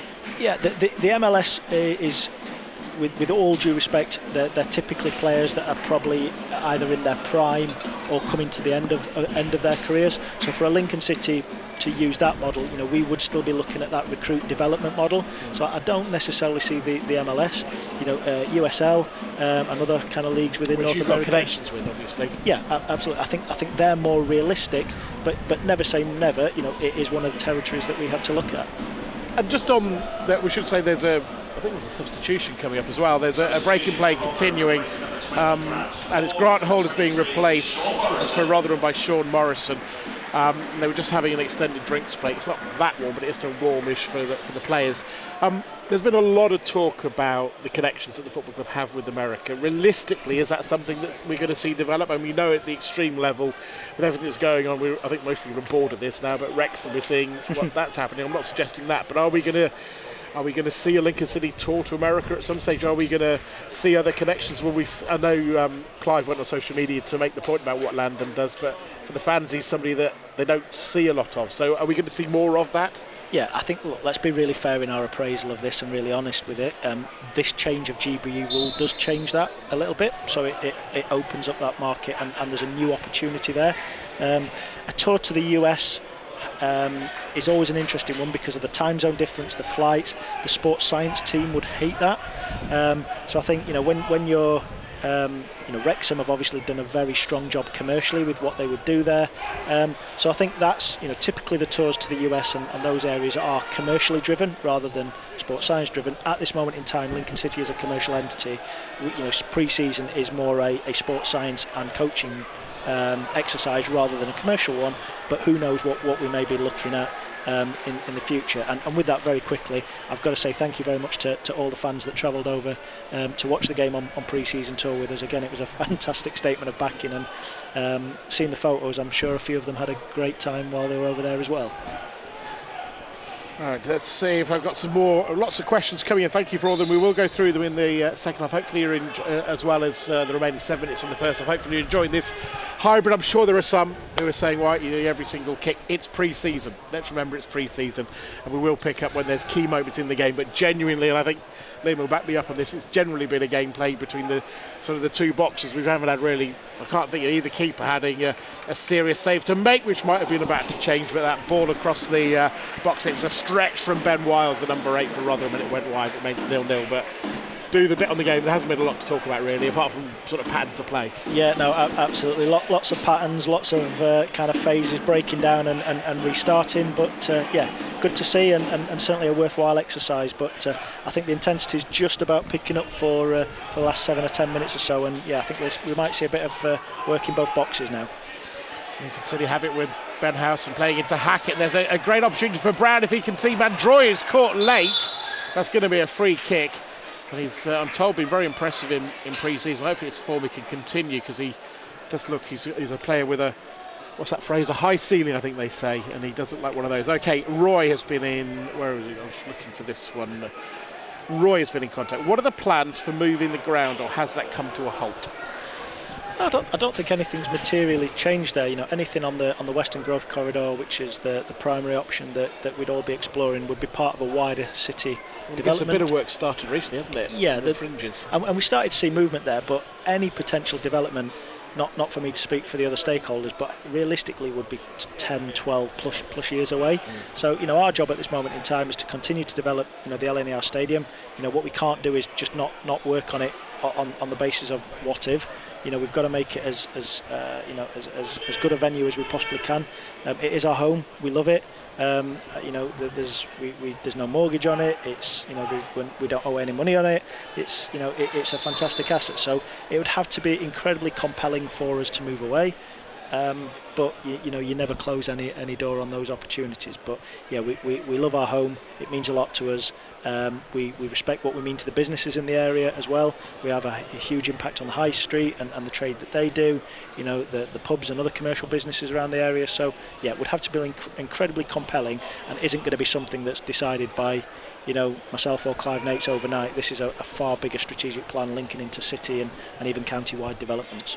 Yeah, I think I'll be long since retired if and when Lincoln have moved on. Somebody said to me, would you like to commentate the new ground? I was like, I don't think I'll be working for the BBC by that stage. I think I'll have moved on from there, and don't anyone get too carried away. Like somebody saying I'm walking out tomorrow or anything like that, but I'm being a realist in life. We did mention the rail seating a little earlier on. By the way, it's a goal kick for Rotherham, still mostly in the middle thirds. Stacey West, how's that going? I saw it at a different level, but Liverpool's new stand has taken them longer than they thought. It's always a difficult business doing it on an existing stand, isn't it? Yeah, so far so good. So we had an intensive build work over between 8 and 10 weeks that we had to complete in the close season. What I will say is the club did request an away game at the start of this season, just to ensure that we had enough time. At this moment in time, the work programme is absolutely on schedule and is running to time. So yeah, so far so good. I think for me one of the most pleasing moments was seeing that first spade in the ground. And obviously the work's starting to happen, because it's been such a it's been a while in the planning, and great to see it come to fruition. But yeah, this time next year we'll be very, very close to opening the new development, all things going well. To throw for Rotherham, bang on the halfway line, so we can continue with the conversation. The physicality of the stand from where we're sat, will it look markedly different? Will it be higher? How will it look? No, so if you're looking at the ground from the inside to out, it won't look significantly different. Obviously the bit that you and I touched upon earlier, when we look at the technology that will go in there in terms of seating, standing, I think that will be the major difference. That's going to be the opportunity to potentially increase the capacity, but yeah, out the back as you drive on through Cross Street, hopefully that's the bit that's going to make a huge difference. And then of course the ability and the work that we can do day in day out through the community and skills hub that we will have there. Damien Froggatt, our director of operations, will kick me for saying this, because I think his last words to me before I came on air was don't mention the water. But one of the big elements, and as part of this, has been how we actually use water. It's been a huge problem here at the ground, hasn't it? Yeah, absolutely, no doubt. So again, without boring the life out of people, just briefly, say there's an injury for a Rotherham player, so no action. Yeah, so Sinsel Bank and the stadium was served by one 40 mil pipe. a Victorian pipe that had to provide our water. So, again, not the sexiest of subject, but half times or at peak times we simply ran out of water and water pressure at the stadium. So now we've got the new systems in place. There's a bit of fine tuning. I'm told it's a bit like the Niagara Falls, so we've got to get the right amount of pressure so we don't blow the life out of the place. But then also as part of the development and early things that have come in is around rainwater harvesting and how we reuse and recycle water. So another area that the club are incredibly serious about is our green policies. And how we are, environmentally conscious at this moment in time. So again, a huge piece of work from the rooftop, excuse me, of the Stacey West stand. But then again, it's not just that; it's the underwater of the pitch at the moment, and how we recover that rainwater and water that goes onto the pitch that has been built into this development. That hopefully, by the time the development's done, we could be reducing our pitch water usage by as much as 70%. We've got a couple of minutes to go, 2 minutes plus a bit of stoppage time. I don't imagine I played too much. That's not normally the way. Lincoln have got the ball back and Sorensen has gone long and it's an offside against Danny Mandroy. It's a nice idea. Just didn't work out. Sustainability, because you sort of touched on that. Football needs to do a lot better, doesn't it? I mean, and this is a different level again, but we've still got probably clubs flying to games in England, which is ridiculous. But in general, in everything, we hear all this stuff about sustainability, but in truth, we need to be a lot better, don't we? Yeah, you're absolutely right. I think football probably 12 months ago. Long-range effort for Rotherham, and it's just gathered in. It wasn't a great effort of anything, and the keeper gathers it in, remains 0-0. Sorry. So about 12 months ago, football really got its act in order. Rotherham on the edge of the links of the area, long range effort. Oh, that's a great finish from well outside the penalty area, curled in by Oliver Rathbone. Rotherham have taken a 1-0 lead just before the break. Some finish, a bit of scrappy from Lincoln's point of view, but it was a good finish. Yeah, you can see that, and okay, this is what pre-season's for. But what an excellent finish there from Oliver Rathbone there. That's a great goal. Yeah, so 1-0 to Rotherham, 30 seconds to go to the break. It wasn't much, I don't think Jensen could have done. It was well struck, just conceded. I think it was the new signing Alistair Smith who conceded it in midfield, and it was a good finish. Just sustainability. Yeah, so we're definitely working towards enhancing everything that we do, on and off the field. We have people behind the scenes now that a large portion of their role is looking at this and looking at how Lincoln City can be more environmentally friendly. Things like, for example, our club cars now are all electric vehicles, or we're working towards them being electric vehicles as their lease agreements expire. And I think doing the simple basics. Absolutely, it's Sean Rowan coming across to clear downfield, but it's more than that, though, isn't it? It's if we're really getting it into the bits and pieces, does football at some stage have to look at the size of travelling distances and those sorts of things? I mean, I know if you're using electric cars, it's a different matter, but there seems like there's different levels to what you can go on sustainability, isn't there? Yeah, and you and I have often talked in corridors about another passion of ours in Formula One, and you look at what they've been doing for the last few years in that area. So do we have to do more? Do we have to do better? Yes, and I think it's important that we take our responsibilities seriously. Not wanting to change the subject, Michael, but one of the things I think I would like to mention is you've seen 7 minutes put up as extra time in a pre-season friendly. One of the things we're all going to have to get used to is 7, 9, 10, 11 minutes worth of extra time next year. I'm sure some fans will have read it and seen it already, but the rules are very much changing around real time hold-ups for when games play. So things like goals, substitutions, no longer are they going to be automatic calculations, i.e. 30 seconds or a minute. They're actually going to be real time. So from the ball going in the back of the net of a team score till a team kicking off, the fourth official will be calculating. So it's the fourth official who's doing that. Yes, and we're going to see real time. Do you think we're going to get to a stage where we actually have, like rugby league, we have a timekeeper? I mean, I personally think that's where we should go. Yep. Look, it's an interesting view. Mike, I'll be honest, I'm a bit of a traditionalist. I think football is a beautiful game, and as much as from VAR and other things, as much as we can leave it alone, the better. What I will say is that the overall aim is, I think at this moment in time, League One, we ball is in play just over 50 minutes on average per game, and I think the rule makers and those are looking to see that increase to around 52 minutes actual ball in play. So it's how much we can impact the game to enable the fans and everybody that have paid their money to watch actual game action. Can we get that to be over 52 minutes a game at League One, and that's why some of these changes you are going to see. Rotherham coming forward in this stoppage time, so I think the last hour of Hope and Glory is probably going to be continuing for commentary well into between 5 and 6. I mean, the days of everyone being done at 10 to 5 well, they've been gone for some time, haven't they? Some nice passing from Lincoln City, and it's picked up well by Smith, although he's caught in the challenge. It breaks to Jaden Brown on the left hand side, back to Rowan.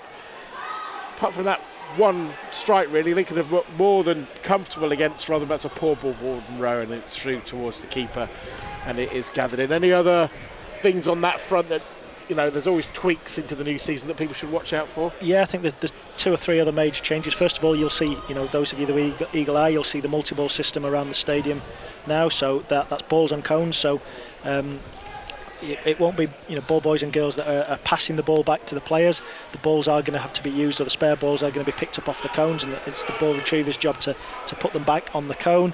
But again, that's another one of the measures that we're aiming to get the ball rolling far quicker, and stopping the dark arts coming into games. And look, the other thing that we do have to talk about at some point and take seriously is how we have normalised abuse of officials. And listening to Howard Webb, Chief Refereeing Officer, he's coming to post having come back from the MLS, and he's made a very clear statement of intent that the PGMOL and the FA and others authorities are going to be working very hard. And I think you are going to see, we've spoken with the team about this, and we'll continue to do so, but I think you are going to see a number of certainly those that like a whinge and a moan at the referees. I think you're going to see yellow cards handed out far quicker, and I think you're going to see a fair number of players suspended for accumulated cautions by September. Interesting. I mean, we've also seen at the Premier League more openness about officials, hearing from officials more. Do you think that's something that may be part of that? Because I think if you understand why decisions are made, I personally think all referees should do a post-match. If they do it every week, then you're not always going to be hung out to dry about a decision. It becomes part of the process, part of the accountability. It's clearly not on the agenda at the moment, but you do wonder if that's something that might come. We're seeing, I know at the Premier League, they're putting this footage out about how they get to decisions. Yeah. They need more openness for people to understand, number one, that they're people, which of course they are, and number two, the process that goes into making decisions. Yeah, I completely agree with you. One of the principles we talk about in how we run the football club is an element of transparency and sharing the context of which we make decisions for. That's not because we expect everybody to agree with the outcomes and the decisions we make, but hopefully they understand the context of which we are making decisions. And I saw a piece of, I think it was body cam footage from a referee the other day, and then all of a sudden that changes your perspective, thinking, well, look how difficult it would be to make decisions live in play. They don't get replays and they don't get multiple angles like we do watching the game. So yeah, I do agree with you. I think transparency and openness can only aid. I can somewhat understand why they've been reluctant to do that in the past, but yeah, in the modern era of technology and how people consume their information, I think it's a must-have.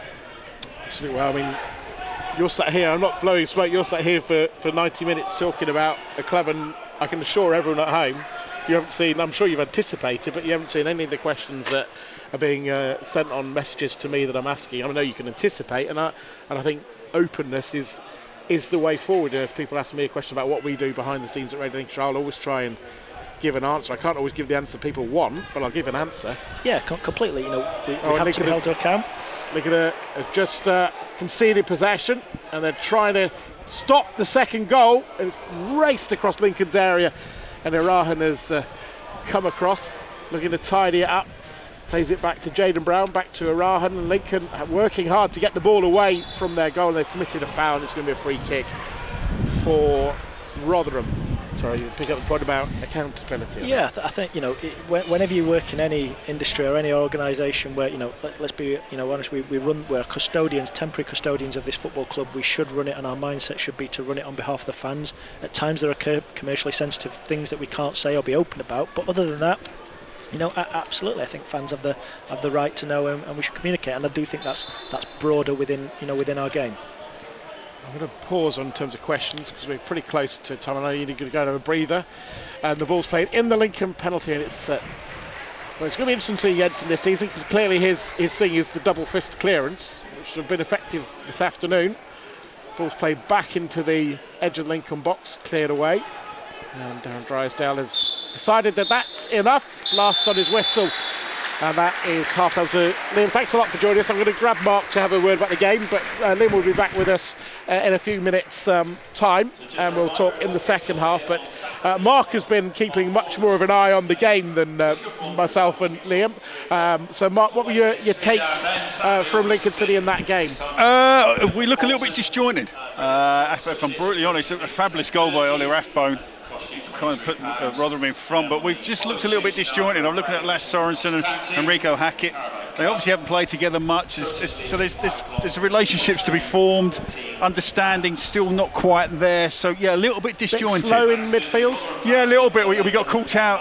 Ali Smith got caught on the ball. It's a poor ball inside to him from Lasse Sorensen, and we just got caught a little bit in possession, and that led up to the goal. But a brilliant goal from Rotherham. But we're just, like I say, I think disjointed is the correct word for that first half performance.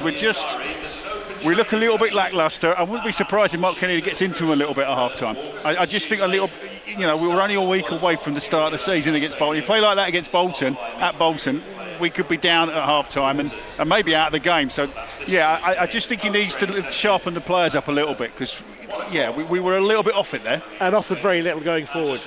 Say that again? Offered very little going forward. Yeah, we did. We had that great little interchange between the front three that got the Ben House in. But apart from that, we haven't really created any chances. A lot of long balls with the wind that are just going straight through to the goalkeeper or overhit. So yeah, a little bit of work for Mark Kennedy to do with his players at half time because that's it's not worrying, but it's just I expected a little bit more from them. Lovely, thank you very much. That's Mark Hone with us this afternoon here on BBC Radio Lincolnshire, although as you've been hearing, not a normal commentary. We've had Liam Scully with us in the first and second half, the CEO, going through a whole host of issues that you've been raising and hopefully giving you a bit of enlightened feeling about what's going on at Lincoln City Football Club and in the Football League in general. Right, I'm going to take a 10-minute breather and we'll be back for that second half coverage with Liam, and then we'll be chatting with Mark and also catching up with Mark Kennedy and one of the players after 5 o'clock with Beth. And speaking of Beth, I'm going to hand you back to her now. Yeah, welcome back to the LNER. Rotherham are out waiting for the Lincoln City players to emerge. It's 1-0 down at the break.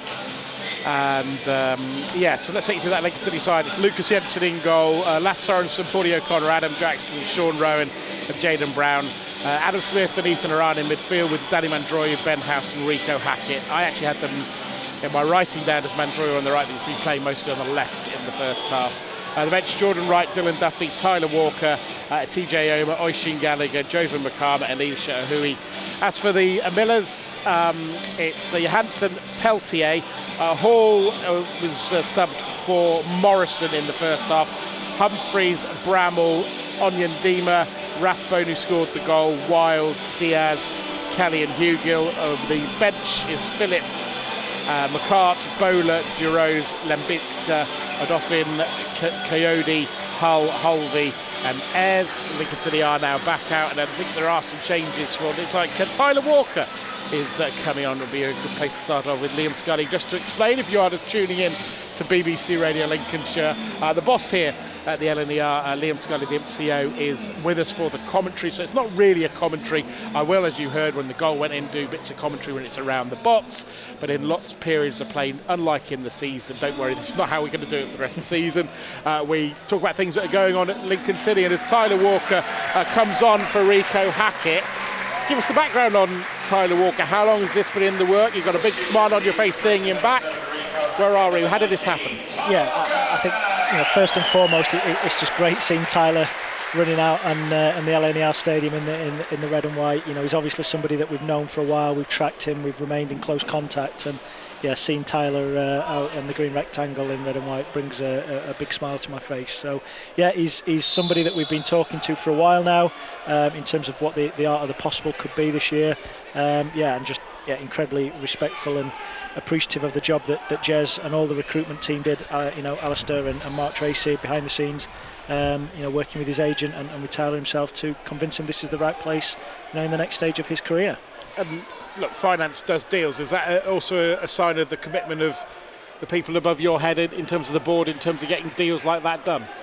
Yes, but I have to stress that Tyler has come here on our wage structure, and nothing's been broken to go outside of that. And he's in the penalty area on cue, cross it, a slight deflection on the cross, and it's wide from Sorensen. He got in a very useful position inside the 6-yard box, but Tyler Walker having an immediate impact after coming on as a substitute at half time. And it'd be interesting to see, in a footballing sense, how Mark Kennedy plays him, because Lincoln, as we know, play a 3, and Tyler Walker plays more traditionally as the middle player, whether we'll see a hybrid of that formation as it goes along. You've got a smile on your face. Yeah, I'm not sure what I'm supposed to say here, but yeah, there's a good indication that anybody that's been watching on iFollow what you might see here is kind of plan A, plan B, and things that we plan within the season. And Tyler and other moves that we've got planned, hopefully before the Bolton game, are working towards giving us more options and flexibility within our overall structure.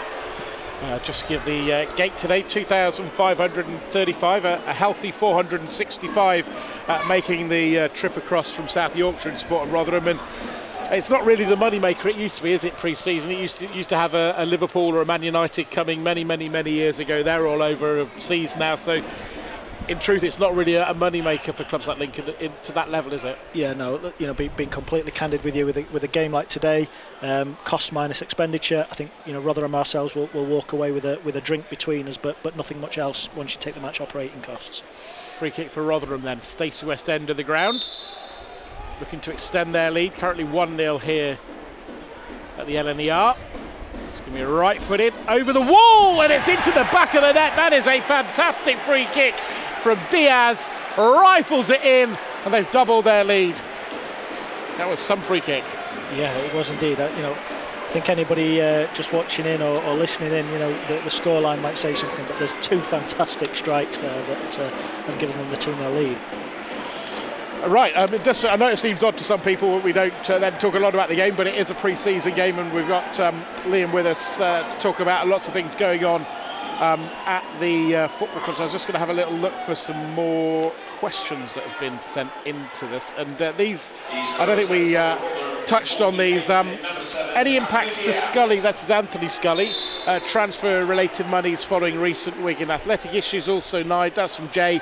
Nigel says, has the club got a sell-on fee related to Teo Eden, who left Blackburn to Charlton? Any benefits of either of those deals for Lincoln?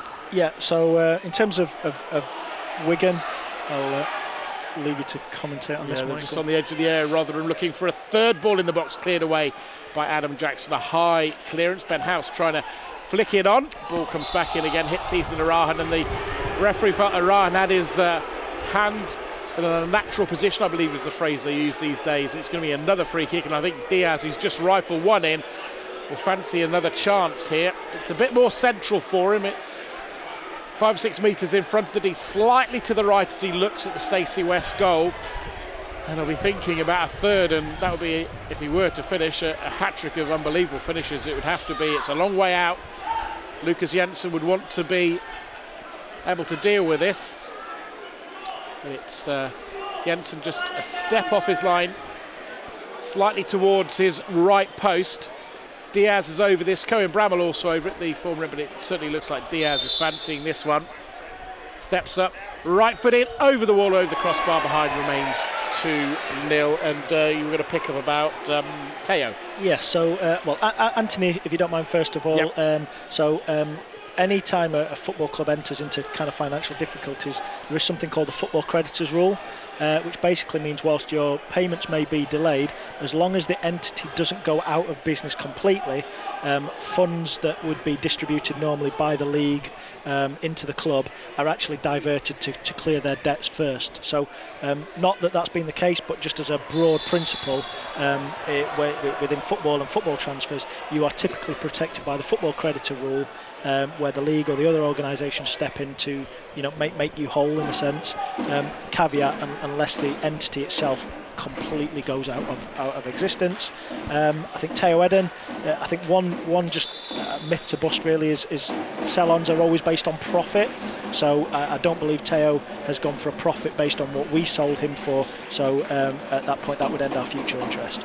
So as the bottom line is Lincoln have the ball on the halfway line with Ethan Arahan, and Mandroya arranging ball downfield, easily gathered in by the keeper Hansen, who clears long downfield's got Rotherham on the edge of the Lincoln City penalty area. Tracking run from Jaden Brown, he does really well actually. It's Arahan who comes away with it. That's a good piece of play from the player side from St Mirren.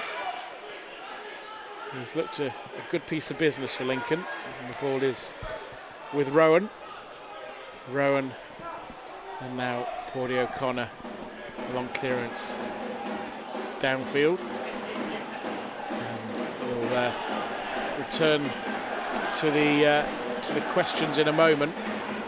Just see what happens in this passage of play. It's with Rotherham with this 2-0 lead over the halfway line, a Championship club against a League One club. And the League One club in the worst of it, Lincoln City at the moment. 2-0 down as the ball looks like a handball to me and a penalty, and the referee's given it. Came off Jaden Brown's hand, and the assistant referee had no doubt in giving it. And a disappointing position for Lincoln is possibly going to get a little bit worse here, as we have a penalty at the Stacey West end of the ground, and the 465 Rotherham fans are enjoying their afternoon. Well, the majority here, the more than 2,000 Lincoln City fans, been a bit thin gruel this afternoon. Lincoln a bit disjointed. It'd be unfair of me to ask Liam, as he's one of the bosses here, but we'll certainly talk to Mark about it a bit later on. So Mark Hone, who's part of our commentary team, will be with me at Bolton, so we'll have a chat about things at full time. But I always preface this not because Liam sat alongside me, but it is pre-season, but you never want to have a bad result, but it is pre-season. It is a penalty then for Hugill, and he looks like he's going to put his foot through it the way he's lining up at the moment. Jensen has a reputation for saving penalties, and he does! It was an excellent save. I'm not sure if he went a bit early, but it's both officials are happy with it, and it was a really good save. And he does have a reputation for saving penalties, and now is a free kick though for Rotherham, just in the shade on the stand opposite us, just below upper 7, and it's going to be a free kick, but an excellent save. Yeah, it looked like he went early to me. Yeah, he did, but he's obviously guessed, and he's guessed the right way. And again, without giving too much away, modern day football, there'll have been a lot of work and research. It might be a pre-season friendly, but there'll have been a lot of work from Scotty Fry and his team, as a goalkeeping coach, as to that impacting that moment of the game. I think he has a reputation for saving penalties, doesn't he? I think. Yes, it's certainly one of the elements that we noted in his recruitment. It's going to be a free kick then for Rotherham. 2-0 ahead here. Lincoln City not really got going yet. Ball into the penalty area, and it comes off Jensen and eventually cleared away downfield. And once again, Rotherham though retrieved the ball, and Lincoln having a bit of work to do at the moment. Struggling to get hold of it at the moment. Irahan in with the challenge. Rotherham on the edge of the Lincoln box, playing it into the penalty area towards the byline, but that's over hit and out of play. It remains 2-0 here on BBC Radio Lincolnshire. If you are just tuning in, Liam Scully, the Imps CEO, alongside me, Michael Horton. Traditional commentary next week. Match day programmes. I've been away for a few weeks, so I'm not sure if anything's been said about this while I've been away. So if it has, forgive me. People would have missed it, maybe like me. Is anything happening in terms of match day programmes? I've got a question related to that in a second, but are we going to see them next season? Yeah, again, I think, Michael, you're going to get me a slap here from the team, but yeah, given you've asked the question, I think it's only fair to be completely honest and transparent, and that is, yeah, we won't be delivering a matchday programme next year for home games. The product itself is just no longer both commercially viable and time-wise. The amount of time that actually has to be put into it in order to develop the content, the number of people that was consumed. I think at times last season we were selling around 200 programmes per game. So it just doesn't work for us anymore. I'd like to think we've done as much as we can to keep them alive. The one thing I would say is we hope to replace them with some alternative print media, things that we're looking at very strongly, and there'll be a more formal announcement in the week is around how we're going to use the team sheet, probably slightly differently. So as you know, Michael, press and other invited guests, we get a team sheet every match day. And I think there's something more that we can do with that.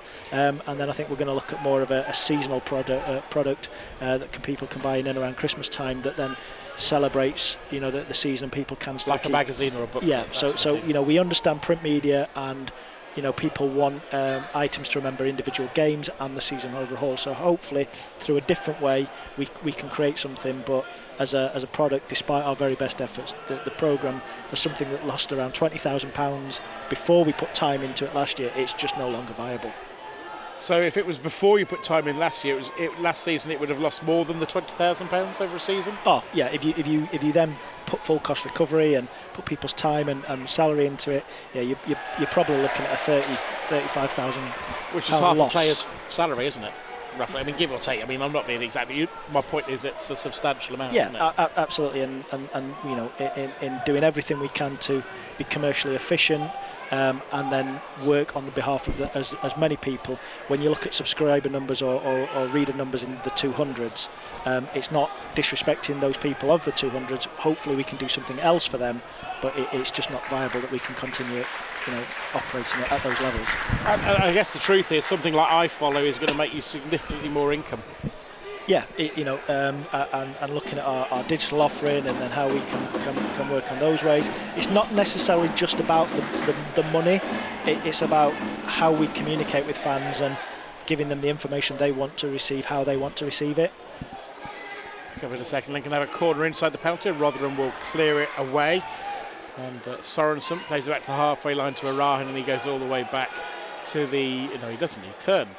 Then he does go back to the keeper. Just to pick up a point and be devil's advocate, though, there will be traditionalists listening to Radio Lincolnshire now who go to programme fairs, who have a programme from when Percy Freeman was playing, when Graham Taylor was the manager, and all the others. And for them, it's a key moment of their love of their football club, their history. They'll be very disappointed. They'll understand the financial reasoning, but they'll be very disappointed. Yeah, and I think my response to that would be then hopefully the replacement that we come up with fills that gap. Maybe arguably going back to a programme of old, and maybe when they first started coming in, a product that's far simpler. I think that's going to be our approach.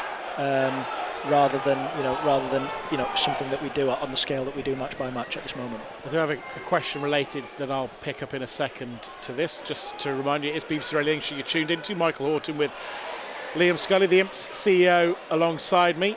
And if you've missed parts of the conversation, Beth's working back in the studio. I'll have lots of weird crowd noises behind, but she's going to try and put parts of this conversation together that will be on the podcast, the Hope and Glory podcast. And in a way, it's the thing you talk about there, Liam. It's how people want to consume their love of their football club, and a podcast is something we as a radio station only started doing. How many years have we been in the Football League? Is it 5 years now? So it's only 5 or 6 years. It's it's very popular, but it's how people want to consume things. They want it when they want it. Yeah, and that's part of the challenge. We have to respond to that. People want different forms of media, and effectively that is what this decision is doing. Pick up a bit more on this in a moment, because Rotherham are in the penalty area. Rowan just about does enough to allow Jensen to run out and gather it in. So I did have a question here that was related to this from Adam. Would it be possible to subscribe to getting a team sheet and getting them posted out maybe a couple of days after the game, or popping them on the website to download? Good question. Short answer, yes. I think that's something that we can do as part of some of our plans, what we have going forward. Yeah, that was the shortest answer of the day. Thank God they say. We've still got another 30 minutes to go. 2-0 still the score. Lincoln City making that one change. If you're wondering, Tyler Walker is on the pitch, and we'll get sort of how that tactically affected things. We'll have a little look at that with Mark after the game as well. Mark Hone, our Sunrise, who's on a scouting mission. He'll be alongside me for the game. I can't remember what they're calling the stadium now at Bolton. Isn't it the University of Bolton Stadium? Was it, or something like that? It changes a few times. I always say it in my mind as the Reebok. I want to say University of Bolton Stadium. They had an interesting name change recently. It's 3-0 for Rotherham. cross from the right-hand side, turned in, not a good goal. Mark Kennedy, the Lincoln head coach, will not be too happy for him. It was a cross from Humphreys and turned in. And scores don't matter too much in pre-season, but it's certainly not a scoreline and a performance that Mark Kennedy would have wanted to see, and it will have given plenty of food for thought for him and for Danny Butterfield. And as we said, we'll chat with Mark Hone on that a bit later on. What's that? It's the Tough Sheet Community Stadium. Oh yes. Yeah. Somebody must have realised what they announced. So yes, it is 3-0 to Rotherham. Clearly not the scoreline Lincoln would have wanted. And just to say, Hugo scoring the latest of the goals. From a Rotherham point of view, all three very well taken.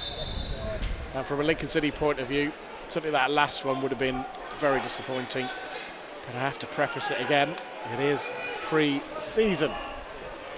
We'll pick up some more with Liam Scully, the CEOs, alongside me in just a second or two. And it's the big news from a Lincoln point of view, apart from the scoreline, was Tyler Walker coming on, and be interesting to see how that tactically affects things, and whether there'll be different ways that Lincoln go about their business when we get into the fullness of the season. The Imps have a free kick in glorious sunshine here at the LNER, 3-0 down, and they're taking it from nowhere near where Darren Drysdale, the referee, who's got this orange top on, black shorts and black socks, wants it. He was never worth disagreeing with an official, because there's only one winner. And yes, indeed. Yeah, it's a nice short journey for Darren Drysdale as well today, as it was with pre-season. Got a long way for him to travel for the game. Yeah, and one of the reasons why we'll never see Darren referee one of our league games. He has done a number of our pre-seasons, so yeah, he knows the boys well. So they'll have been telling him a few things in his ear then. That's effective clearance, not the most from the Rotherham keeper. Goes out of play. It's going to be a throw, and I would think that Mark Kennedy might just be having a little look at his bench. Let's just remind you who we got remaining on the bench. Jordan Wright sub goalie, Dylan Duffy, TJ Omer, Oisin Gallagher, Jovan Makama and Alicia Ahui. And the gate today, 2,535, 465 will be the happy ones making the trip from Rotherham. But I guarantee you, if you ask somebody a pre-season score, if I ask somebody a pre-season score for the Crew game, people probably have already forgotten. So it's a long throw into the Lincoln penalty. There's a City player on the deck. That's Adam Jackson, who picks himself back up. Like a game of wrestling inside the box, and it's cleared long downfield. Alistair Smith heads it back, and Jackson has it, bobbles up on him, and he plays it all the way back towards the keeper, who'll look to clear downfield. Right, what is your opinion on the work of the new Stacey West Community Hub? I mean, this is a big thing for you off the pitch, isn't it, Liam? That we've talked about the physicality of the stand away to our right. It's also what is more important in the long run, what actually goes on inside that. Yeah, absolutely, and I think that the Stacey West and the community hub is more about the football club in the long term, how we add value to our community and what we do. So, you know, a quick example, I'm sure everybody knows that the foundation deliver holiday programs, and that's going on right now, so holiday clubs for young boys and girls to kind of play their football in the school breaks. But I think other elements that they won't know, you know, we have a fully fledged BTEC program, so, you know, year 12 and year 13 of school, students that come and study with us. You know, we have Fighting Fit programs, which is anyone living or recovering from cancer, you know, joining in our sessions. Extra Time Hubs, which someone once described to me as a youth club for older people that we're incredibly proud of. Team Talk, which is around, you know, men's mental health, where people come together and play football. So yeah, there's a broad offer that comes from the foundation, and that's why Lincoln City has to be more than just about Saturday at 3 p.m. and a team that, you know, we open up for business once a week. Absolutely not. This is about how we add value to our community day in, day out, and the foundation, you know, does that. A couple of changes for the visitors today. Kelly, I think, was the first one to come off. The two coming on are McCart and Coyote. And the change for Lincoln City that's coming up, TJ Omer is coming on. And I think that was Jayden Brown that he has replaced for Lincoln City. So I imagine that was Sean Rowan pushing out to the left-hand side of the defence. And it's going to be a throw for Rotherham. More questions are coming in. Do keep them coming on 81333. Start it with an L and an N, or you can go on our social media, Twitter or Facebook. And Beth in the studio is forwarding them to me. Nigel says, will gold season ticket holders be getting discount codes for LNER train travel again this season? Yeah, it's definitely something that we're working with LNER on at this moment in time. Obviously, I think it's fair to say that the rail industry are going through some challenges at this moment in time. It's something that we hope to offer, and we'll communicate with fans as soon as we're able to clarify that. Timmy says, will you be doing Bring a Friend along for a fiver again this season? Yeah, we've definitely got plans to do various initiatives. I think number one, we've got to respect our season ticket holders and ensure that, and we protect that, a season ticket holder, if somebody takes up all the offers, not that anyone would ever qualify for them, that is always going to be the cheapest possible ticket across the course of the season. But yeah, our plan is to encourage new fans, or even reconnect with fans that have been part of us and have dropped away for whatever reason. So across the course of the season, there will be different offers that will be offered out at various different games. Just say, if you are tuning into BBC Radio Lincolnshire, it's Hope and Glory with me, Michael Horton, Liam Scully, the MCO with me. There is a game going on. We're not doing full commentary because it's a pre-season game. Lincoln are 3-0 down. But clearly, I have to say this, because Liam can't. He is the boss here at the end of the night. It'd be obviously wrong for me to be asking him precisely about details in a game, whether it's in the positive or the negative. So we'll do that with Mark Hone, who's sat alongside me, or in front of me, I should say, full time. But I'm sure otherwise people say, well, why aren't you asking about the game? There's a little late challenge there on Lass Sorensen. Just imagine being in your workplace and having your boss on the radio talking about you, how you'd feel. So hopefully that explains it. I'm sure some of you won't be happy with that, but that's the situation with that. I think it's important for me to say that. Back to sustainability, solar panels, is that something we'll see on the stands, at the top of the stands? Yeah, something that we're exploring at the moment. So again, without boring people with detail, there are different models that we can look at this moment in time with the industry or with the energy industry just going through a huge change and reform. We just took a little pause for breath, but definitely as part of the overall green commitment and running the stadium more sustainably, that is something we're very much looking at. Free kick from Lincoln into the penalty, headed away by a Rotherham defender. Bramall clears it further downfield, and Lincoln will load that ball back into the box. It's a header clear, it's going to bounce away and out of play for a throw for Lincoln. Teddy Butterfield, part of the coaching team at Lincoln, gives the ball to Sean Rowan. And he's got a throw, he's stolen quite a few lines down the paces down the pitch. We'll talk about the pitch in a second. I don't think we've mentioned, I think we talked about this off air, not on air, so we'll pick up a moment faster than the Australians tend to. Lincoln have got the ball forward to the halfway line, exchanging passes. Been a bit disjointed for me this afternoon from Lincoln City, but it is pre-season. If I had a pound for every time I said that this afternoon as a fine, I'd be rather poorer. It is a ball forward for Mandroyo, looking for Rowan to get on the end of it. That's going to roll out of play, and it's going to be a goal kick. So just running the cricket, England made 283 off 54 overs all out. Australia all out last night for 295 off 103, virtually twice the number of overs, and England are currently 298 for 4. Crawley made 73, Duckett 42, Stokes 42, Brook just 7, and Joe Root's on 71 off 79, and Johnny Bairstow's just to the half century, 56 off 63. And England have a lead over Australia of 287. Still 2 days to go in that match. Right, and also just to say, if you want to, we'll be chatting with Mark Kennedy and one of the players, and also Mark Hone will have those for you in the last hour of the programme. Beth taking care of things, but you'll hear some reaction from the game from Mark and Mark, and well, hopefully not another Mark as a player, otherwise I'll be very confused. Right, where were we with some questions? Let's have a little look here of what we've got coming in. What was the thinking of changing the Derby away game to a Friday night from a Saturday, and the effect it has on fans to rearrange travel arrangements? Yeah, I think first and foremost, I suppose there's two elements to this. We respect that when fixtures are moved, the disruption that it causes, and that isn't easy. What I would say is when we did release the fixtures, we always caveat. Rotherham into the penalty, but that's a good challenge from Adam Jackson. Wins it back, plays it to Rowan, and Rowan to Mandroy. Rotherham player still over, so we may get a break in play. The Rotherham player's going to get some treatment, but it was an attacking situation that time, well read by Adam Jackson. Still 3-0.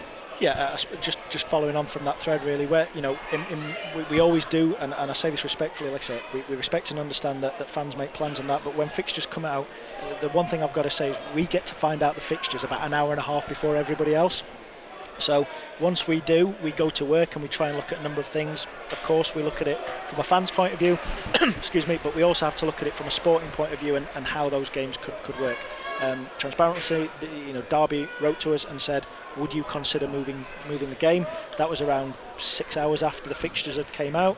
We talked with the team, Mark Kennedy and co, and we looked at it from a sporting point of view, and we just had to work with the authorities there and go through the process, go through the chain in order to make that. So please, this isn't me being glib and saying, well, we told you it was draft. That's not my intent. It's just to say, we respect the disruption this causes. It's not an easy decision, but we do have to try and put everything in the pot and come to this decision. So transparently, the decision was about giving us the extra day break and how that would work. Of course, we know that has impact on fans, but it has to be kind of part of the overall package of what we're trying to achieve. I think we'll see some more Friday nights at the LDR. The Cowleys liked a Friday night game. Yeah, well, it wasn't just Dan and Nick. It was the football club.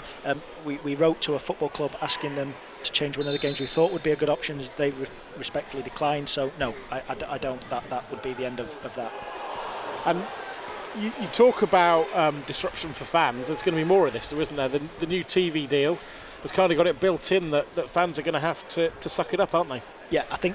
Yeah, well, first of all, yes, but what I will say is let's be really clear as to the kind of buffer and the backstop. So, at the start of the season when the fixtures have come out, there will be movement, but all the games up till, the FA Cup third round, first round, sorry, fans will be told, third round. This is next season. Yes, next season, will be told, very early on into the fixtures coming out. So this isn't going to be, late changes.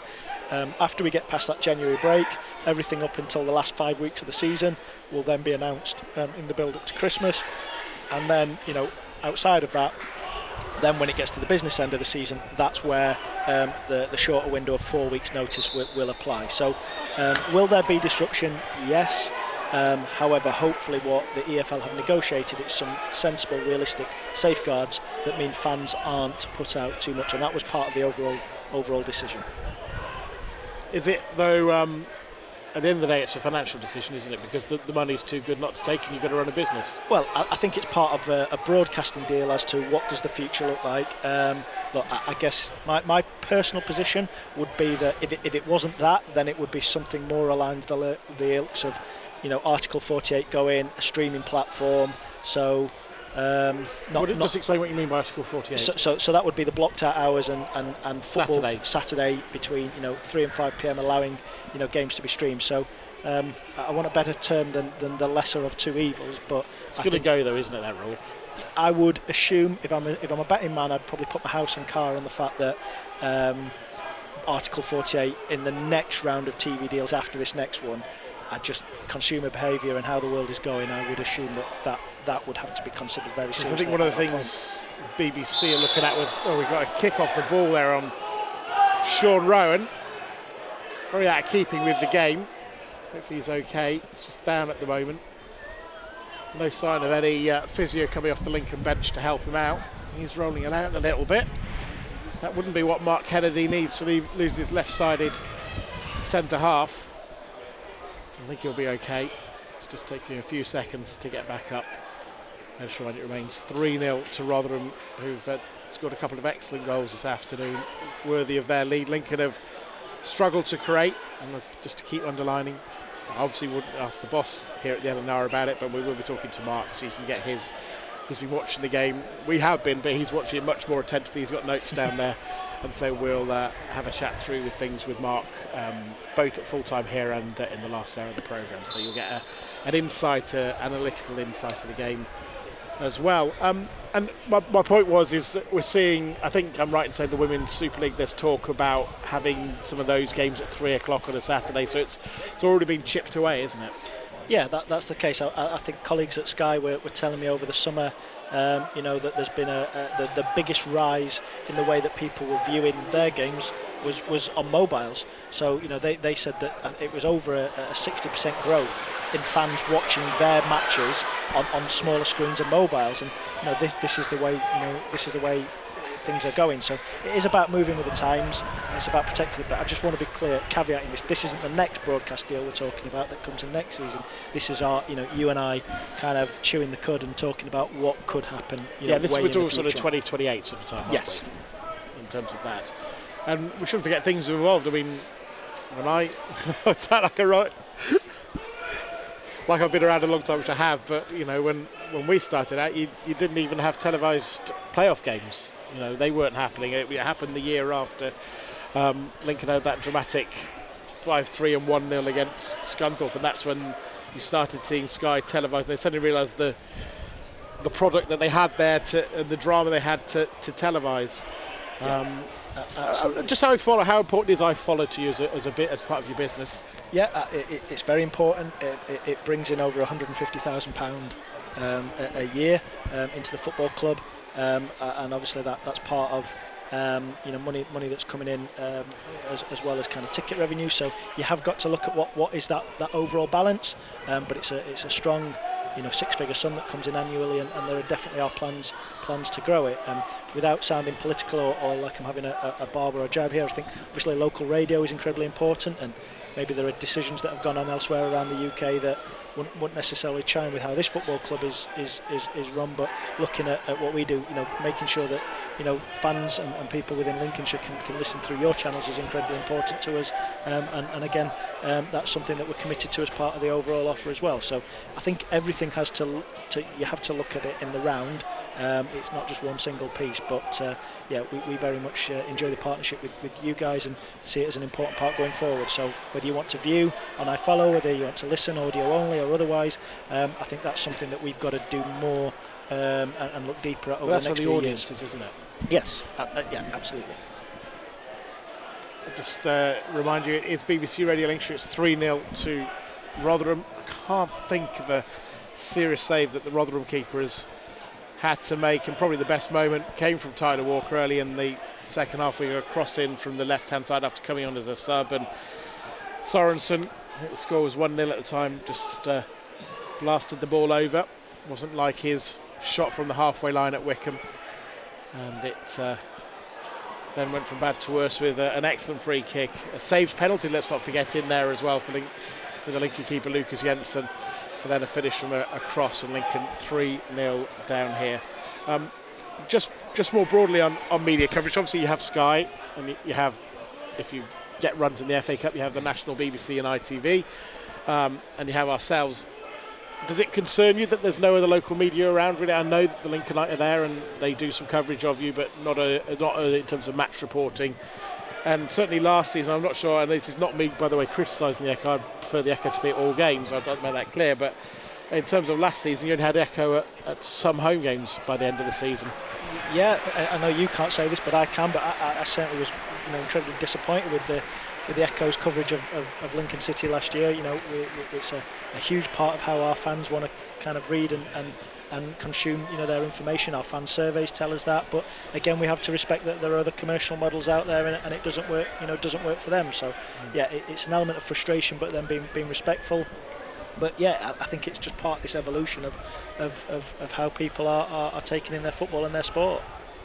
We'll have a point on that in a second as the ball's inside the Lincoln City penalty area. I was going to mention Gary and Ben, obviously the Stacey West Pod and other fan groups. That's a big part of your engagement. That's how football's changed as well, isn't it? You've got their podcast, Stacey West podcast, and engaging with fans not just through Radio Lincolnshire, but through other mediums as well? Yeah, definitely. Fan media has obviously grown over the last 5 and 10 years. You started seeing it with the big likes of the Man United channels, Manchester United channels, and the Arsenal channels. But now, fan media is a huge part of League One and League Two, and delighted to see the boys at the Stacey West podcast doing so well and doing their part, and that is a huge part of it, and we're keen to support. Jordan Hugill just being replaced by Josh Ayres, and the game kind of feels like it's petering out a little bit. It's 10 minutes to go. We've not got any sign of any changes from the Lincoln bench. Still on there, Jordan Wright. Wouldn't expect to see him come on. Dylan Duffy, did he come on? He didn't, did he? No, he's still not on the pitch. But we have had Tyler Walker and TJ Omer come on. The rest of the bench is relatively young. Oisin Gallagher, Jovan Makama and Alicia Ahui. And we are actually, there you go, on cue. Mark Adam, he didn't have me in his ear, definitely not. But we're going to see Dylan Duffy. And do you think, would you expect to see more? We talked about spreading that net in terms of looking for players in North America or elsewhere in mainland Europe, in terms of those two sort of joker cards, if you like, that you can bring in. But there's a real thread, isn't there, of players from Ireland, both existing who are already in the league. But you look through this bench today, Alicia Ahui's been in Ireland playing for you. Oisin Gallagher obviously came from Ireland. Dylan Duffy came from Ireland. Paudie O'Connor I know came from Bradford, but an Irish player. Sean Rowan came from Ireland. We've seen a lot of that. Is that should we expect to see that continue? Look, I think Jez is well known in Dublin Airport, better than some of the security staff. But that's a great a ball from Rowan. It just escapes Walker. It's dropped by the keeper. It's very close to a goal for Tyler Walker. But the good thing from a Lincoln City point of view is where you want him to be in close to the goalkeeper. If he spilled it, which he did, but he couldn't finish it, remains 3-0. But yeah, going back to that thread previously, I think that's definitely one of the areas that we've looked at. Will that change given the GB criteria changing? We've then got to reassess the best areas to be looking at. So chance for Rotherham to cross it in, but it's blocked by O'Connor and goes out for a goal corner.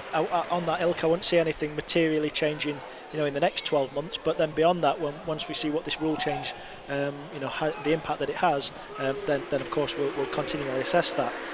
One quick point I would like to make, looking back at the Grimsby friendly, I know there were a few comments made around that, but for us as a football club, one of the things that we've got to stress is there was 7 players there that had come through our system that was relatively competitive on the night, playing against a League Two team's best 11. So I would argue that we're 4 players away through that system in terms of being able to churn out an under 23, a young Lincoln City side that can compete with a League Two team. Little flick header away from one of the Lincoln defenders, Paudie O'Connor, and it rolls out of play. It doesn't roll out of play, rolls out of the penalty area. And Rotherham looking for a cross for a fourth. It's towards the back post over hit. That's going to bounce out of play. So just to pick up on that, talking about the Irish thing, was that an either or? You can have the two from Europe or the Irish players. Are they suddenly grouped in that? Because I know at the moment it's part of the same market, isn't it? Yeah, I think as with everything, it's also about making sure that you're not just fishing in the same pond as others or draining that well too dry. So what we are starting to see is a lot of multi-club ownerships within Ireland. So Michael, I'll leave you to commentate on that. And Dauphin coming off and replacing Rafa, and I should say also a change for Lincoln City. Ben House coming off and being replaced by Dylan Duffy. Yeah, so I think more and more clubs are kind of fishing in that Irish pond now. Lots of multi-club ownerships. You have Hull, you have Fleetwood, you have a number of others in there as well. So look, if I'm being quite candid with you, Michael, I assume at some point that market will become quite dry, saturated, and then we'll have to move on and look elsewhere. So that moment isn't now, and it's something that we've spent a lot of time in recently, and we'll continue to assess our relationships. But yeah, what it isn't about is just picking a territory and saying we're going to stay there forevermore. It has to be a consistent assessment and reassessment of that. our scouting teams and our resources, we don't have unlimited resources, so we have to choose very carefully where we deploy and how we deploy people. So it's not just we can just then extend it. It's about, we have to think about where we would pull people from to then redeploy them to. Sean Rowan in possession for Lincoln City to Mandroyu. Mandroyu back over the halfway line into Jackson, back to Mandroyu. Haven't seen a lot of the Irishmen this afternoon. Haven't seen a lot of most of the Lincoln players in truth. It's been a somewhat subdued performance on the whole. In comes Iran, and he does well, he wins it, and then there's a shot from Dylan Duffy. That's probably the best effort of the game. And it's probably a metre or so wide, and it remains 3-0. Right, you've got 2 pages of notes here. What questions haven't I asked you? That's a good question. I think the only thing I was going to mention is we do have an open day coming up on Tuesday. I think it'd be really good to see as many of the young fans as we can. It's always done. Obviously, gone are the days, as you rightly alluded to earlier, where we have 2 or 3 home pre-season friendlies. So hopefully this is a free and another opportunity for the fans, in particular the younger fans, with it being school holidays, to engage, come and watch an open training session, see a little bit more what goes on behind the scenes. So yeah, hopefully welcome a few fans, through that next season. But yeah, more than anything, if there was one message I could give today, Michael, is just a real appreciation for the fans that continue to back us. Like I said, over nearly 5,500 season ticket holders have either renewed or new, continue to back us for the year, and that certainly helps. So yeah, sincerely appreciate everybody's support, be that in the stadium or listening or even on iFollow, nationally or internationally. Adam Jackson with a defensive header. Lincoln struggling to get hold of it. Sorensen chases back and looks to clear right-footed long downfield, but it goes straight out of play, and it's going to be a throw. And we've got about 3.5 minutes plus a bit of stoppage time to go here on BBC Radio Lincolnshire. The thing I mentioned to you off air as well was the pitch was really impressive, and I know the team, to remind everyone, also have 3 pitches and some other grass areas up at the Elite Performance Centre as well, but it's looking in decent nick. Yes, Brad and his team have... Oh, it's a ball through. Is Walker getting out of the end of it? Not quite. Cleared away by the Rotherham defender, and it bounces once, and it's just about going to stay in play. It's good, strong play by Rowan. He swings a boot at it into the area. Lincoln a bit brighter in these last few minutes of the game as the ball goes not out of play. That's a bit of a naughty one on Paudie O'Connor. A little bit of a late challenge on him, and there's back from Ayres, who's just come on, pushed him over, and it's going to be a free kick. But yeah, no, the Brad and his, Brad Jeffries and his team, head groundsman and his team, have done a phenomenal job of the pitch. Obviously, as you rightly mentioned, it's not just the one here. There's 3 pitches at the stadium and surrounding areas as well. And believe it or not, they've had quite difficult conditions this year in terms of lots of rain and lots of heat, which again, without boring the life out of people, the science behind it, the type of grass and the type of seed, it's not necessarily meant to be grown in those types of conditions. We have actually got a small amount of disease in the pitch here, that's nothing unmanageable, but it's going to require a little bit of investment in terms of some products and some materials and some of Brad's time, just to ensure that doesn't become a bigger problem. But it's great that it's been identified and spotted early, and that's huge credit to Brad and his team. But just to stress that's quite normal, that's natural. You wouldn't actually know it from looking at it. But yeah, it's in a great place, and obviously on the back end of the board's investment, 2 seasons ago, where nearly £600,000 was spent on making this a proper pitch suitable for League One and upwards. Lincoln City defending with Rowan down by the corner flag, turns and clears. Not sure if it clipped one of the Rotherham players. It's going to be a throw for Rotherham. Minute and a half to go. I know this is not necessarily a question for you, it's more a question for Mark. Last year, obviously, Regan was club captain. There's not been enough formal outs. We can see Paudie walking around with the armband on. Is that an important decision for a football club, or is it actually, in cricket, Ben Stokes, that's an important. In cricket, it's having a captain. Is that important for you to have an established player ahead? Yeah, again, without talking in cliches, I think now in modern day it's more about the leadership group. Someone has to wear the armband, and rightly so, and there are some duties that go with that on a match day. But I think more than anything, it's about having a strong leadership group that's driving supporting the coaching team behind the scenes, driving the culture, working with the players, representing the players, and then of course all the on-field leadership. And you'll see Pawdy wearing the armband today, and good luck anyone that wants to take it off him. Yes, as Lincoln's best passing move, well, certainly for about 50 minutes of this game, just came to an end. An encouraging piece of interplay between Alistair Smith and Ethan Arahan, and they've got Dylan Duffy in an advanced position. He's playing it to the edge of the box. Lincoln City with Mandroyu into the area, just breaks down. Mandroyu gets another touch on it, and it's cleared back over the halfway line, but it's not a lot to have encouraged Mark Kennedy. That was a few little moments there that will have.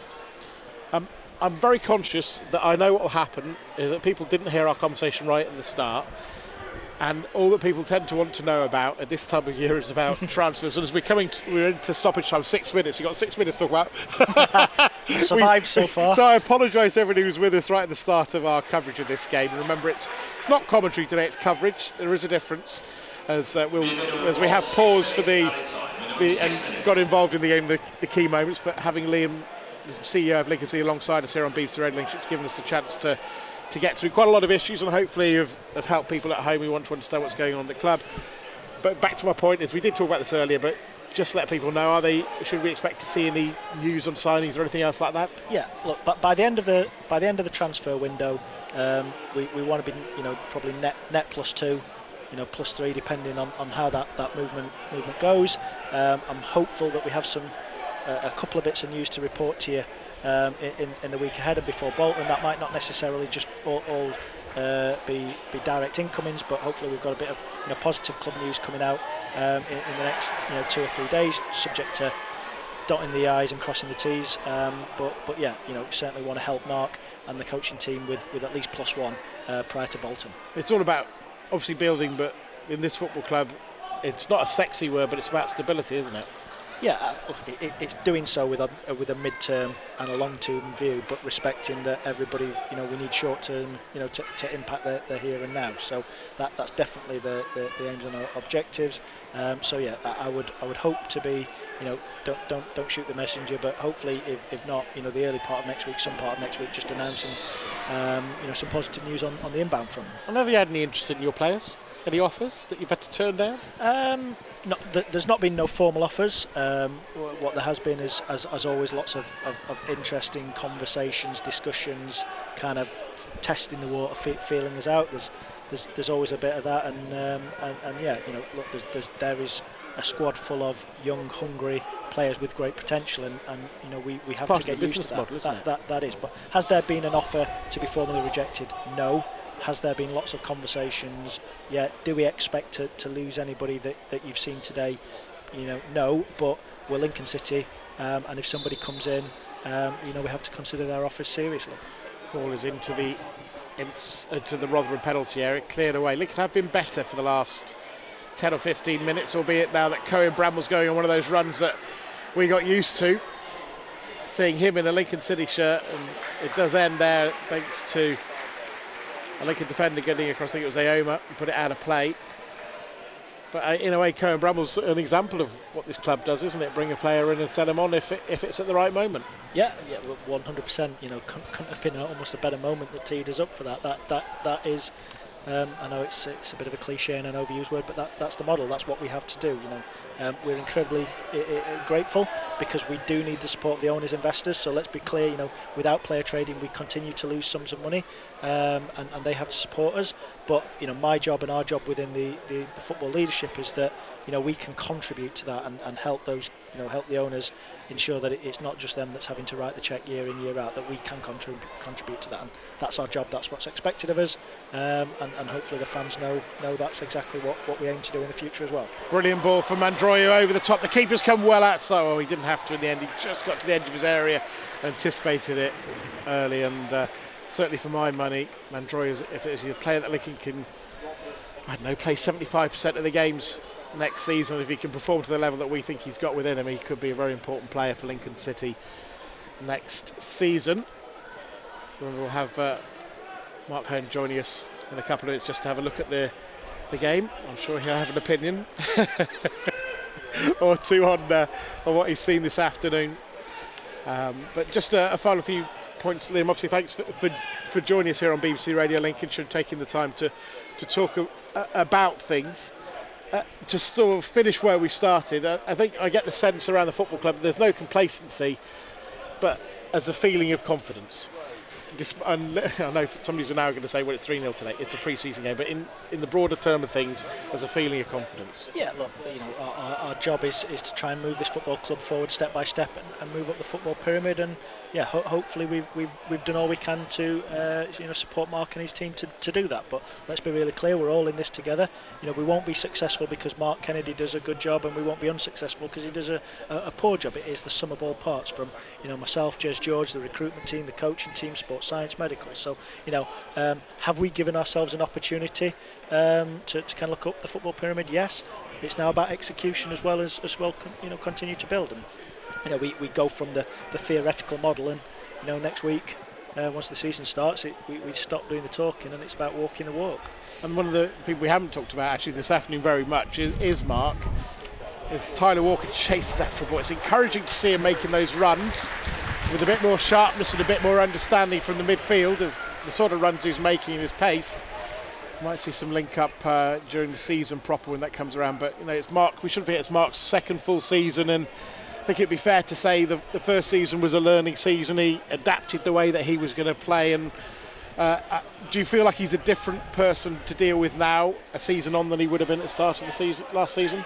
Yeah, I know you don't quite mean it. He's very much the same person, but I think the thing that we've been able to do throughout the end of last season, the closed summer and heading now, is we're talking to Mark with miles in the tank in terms of in League One experience. We're able to talk with absolute certainty in terms of what he wants, what he needs, how he sees it. So yeah, that has definitely helped. We've all benefited from that.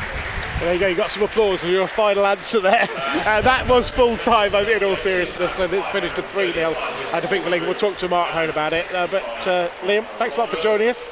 Hopefully you're not too put off, and we'll see you again soon. No, thank you very much for having me, and if you could indulge me just one moment at the end of this, just to very quickly say George and Doreen Ashton are in our thoughts a hell of a lot at this moment in time. People close to this football club, and without giving a cryptic message, we're they're all in our thoughts, and we wish them well at this moment in time. Yeah, share that as well. Thank you very much to Liam for joining us. Mark Hone is been watching the game in front of us, and we have been watching it, Mark, but not quite as engrossed as you have. Right. They would then play the really loud music just as I was about to say, go, Mark. All right, I'll say it is pre-season, but is my question. Absolutely. Beaten by a much quicker, well-organised Rotherham side, and we never really got a look in, let's be honest. I think Dylan Duffy had a shot after 86 minutes, and then Ben House had one after 4 minutes. That's about the summing up of Lincoln's forward play. We just look really, really disjointed.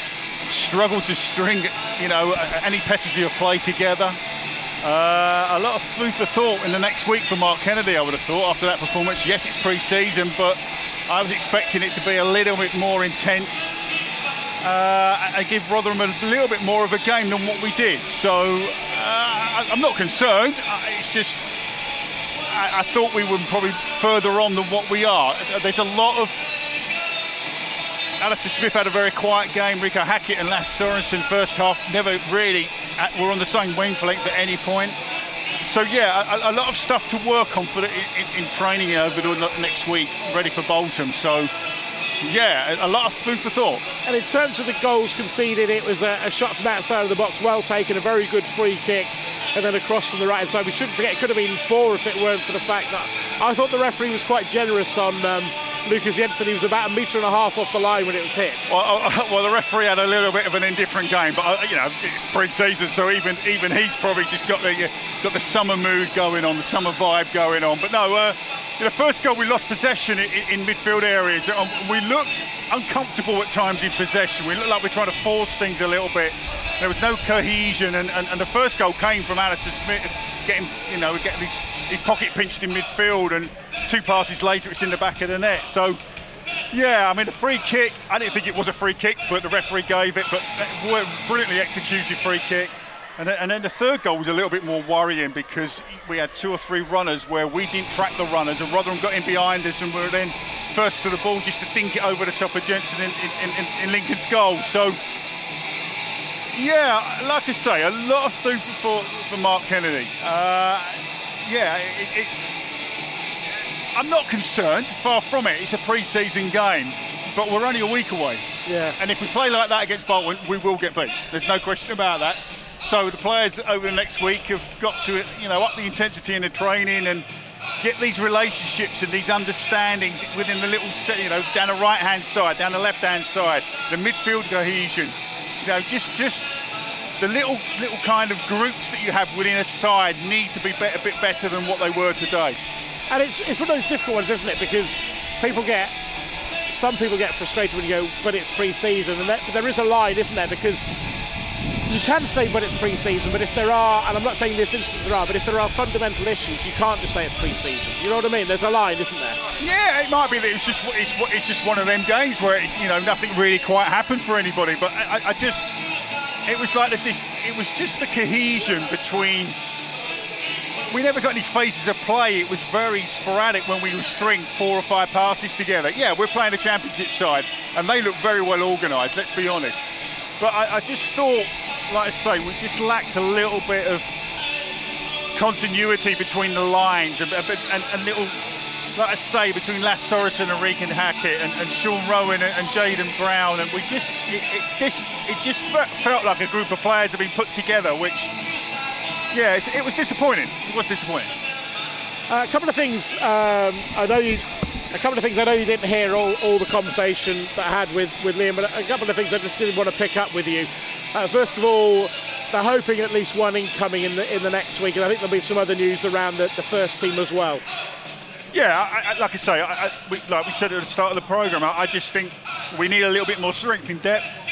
Dylan Duffin came on and did really well, I thought, with a little 10-minute cameo. But apart from that, who else is he going to really bring on? So, yeah, we need 2 or 3 players in, I think, just to get that squad strength. If we pick up 1 or 2 injuries, if he wants to change things, if tactically he needs to do something different, we just need that strength in depth. So, yeah, hopefully we can get somebody in before Bolton, and then maybe get a couple more in as well. I think we've discussed it. I think 3 more would really bolster the squad up and make it look a little bit healthier. This has been kind of hinted at for a while, but the match day programme is effectively dead. I lost about £30,000 last year. All right, it's a business decision, but I as a kid, I go back to when I first started out watching football with my dad down at Crystal Palace, and that was one of the biggest things was the programmes, and it's sad to see, but money talks, doesn't it, in football clubs? It's a business decision.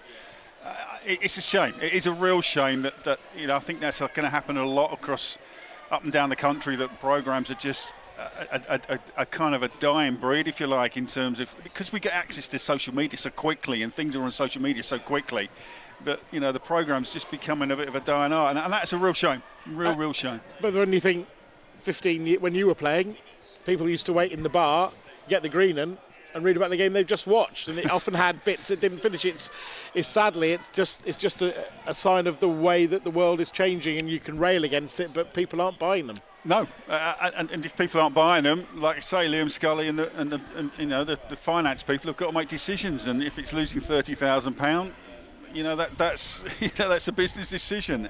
It's just a real shame, a real shame. And I think about all the programmes I've collected through games that I played in. There's quite a lot of programme collectors out there as well, isn't it? And so in 20, 30 years' time, some of these games that we're going to be playing in this season that might be big games haven't got a programme, and that's a shame to not go into the archives and get a programme out and look at names and stuff like that, and see little articles that were done by Mark Kennedy and stuff. Yeah, it's just a shame, just a real shame. Right, well, we'll hear a bit more with Mark a little bit later on after we've heard from the interviews. That's it really from us here at the LNER. I'm going to catch up with Tyler Walker and also the head coach Mark Kennedy, and we'll have a chat with Mark, and you can hear all of those in the next hour, next 50 minutes with Beth, and we'll also have them on the Hope and Glory podcast. So don't forget, Mark and myself will be making the trip to Bolton for regular commentary, if you know what I mean. But a big thank you to Liam Scully. You've heard a lot from him this afternoon. I think quite a lot of interesting information, and any of those breaking stories around Lincoln City will bring you on our social media channels and on BBC Radio Lincolnshire. But the interviews to come. But for now, we'll hand you back to Beth in the studio. And it's finally time to hear from the man we've been waiting for. He returns to Sincilbank. Tyler Walker came on for the second half today, and Michael Horton went down to meet him pitchside. Tyler, we'll talk about the game in a bit, but first yourself must just have been pleased to get on the pitch. Yeah, obviously I was really happy. Got a good reception as well, so I can't thank the fans enough. It was great to be back and playing in front of them, and obviously a disappointing result, but good workout for the boys. Obviously nice to get some minutes myself, first minutes of pre-season. So really happy. Obviously, apart from the result, I thought we played some good stuff, and just unlucky really. Yeah, I mean, you talked about it when you came. You've been doing some work away from football to keep that fitness, but still playing a bit of catch-up. Yeah, obviously I came in late, so got my first minutes today, like I said, and just got to build up and then get back to playing every game week in, week out. If today's performance felt a little disjointed? Oh, I don't know if disjointed. I thought we played some good stuff in spells. Obviously there was some bits that we need to work on, and we'll work on them next week going into Bolton. But it was, like I say, it's about minutes in pre-season. Obviously the results disappointing, but we'll be in the training ground working hard for Bolton next week. That's the thing, isn't it? If you think back to pre-seasons you've played, I couldn't remember results from pre-season. I'm sure you're the same. Yeah, pre-seasons obviously they're massive. They're a massive part because obviously they get you ready for the season, and obviously winning games is a habit you form, and that's what we want to do. But obviously, like I say, sometimes when a result doesn't go your way, you try and move on quickly. Obviously the season starts, so our attention turns to Bolton now. We saw you obviously playing up top with Ben. Has there been some sort of work on different ways of making things work up top, not necessarily all three up at the same time? Yeah, of course. Obviously, we're working on all different things. It's a long season, so we'll come up against opponents where things will work against different opponents, and we'll try everything and make sure that all the tactical work's nailed down. Community Day coming up next week. Be a chance to see the fans again? Yeah, definitely. Looking forward to it. Like I say, I love playing in front of the fans, and really appreciate the reception today. That was Tyler Walker, nice familiar voice here on Radio Lincolnshire. Hopefully we will hear from Mark Kennedy in the next 10 minutes. If by some chance we don't manage to, don't panic, because the interview will be available on the Hope and Glory podcast in a few hours' time. But before that, while we wait for him, here's a bit more music. Right, we'll leave Rick Astley there because we can hear a bit of that interview with Mark Kennedy now. Michael Horton's down pitchside. Mark, I guess we always caveat all these conversations with it's pre-season, but I imagine despite that, a bit disappointed today. Disappointed in result. Some really good things in the game up until the second goal. We were really happy. Some really good passages of play. I thought we looked really dangerous. Had some really good moments in the game. Disappointed in the first goal because there's 35 seconds on the clock and we tried to play out. That's ridiculous. Understand the game, know the game. Sometimes I feel like we have to play the game for the guys. They're young, but that was disappointing. And then what changes game is levels. And 2 minutes in the second half, we've a brilliant move. Unlucky not to score back post within a minute. Incredible free kick, which wasn't a free kick, by the way. We're all happy with it. And then it's game over from then. And then it was, I didn't enjoy the rest of it, but up until that I thought there was some really good stuff and some really promising things. There was a couple of bits of play between the team that worked, but there was also disjointed at times. Yeah, I felt technically in terms of how we played the ball back to front, our executions were really poor, and I thought Rotherham gave us a lesson in that, in how they dropped balls into channels and played off their front guys. They were miles better than us in that. We're going to have to leave Mark Kennedy there. I'll make sure the full interview is on The Breakfast Show tomorrow and on the Hope and Glory podcast. But unfortunately, I can't play the full thing for you because it's time to go to the news.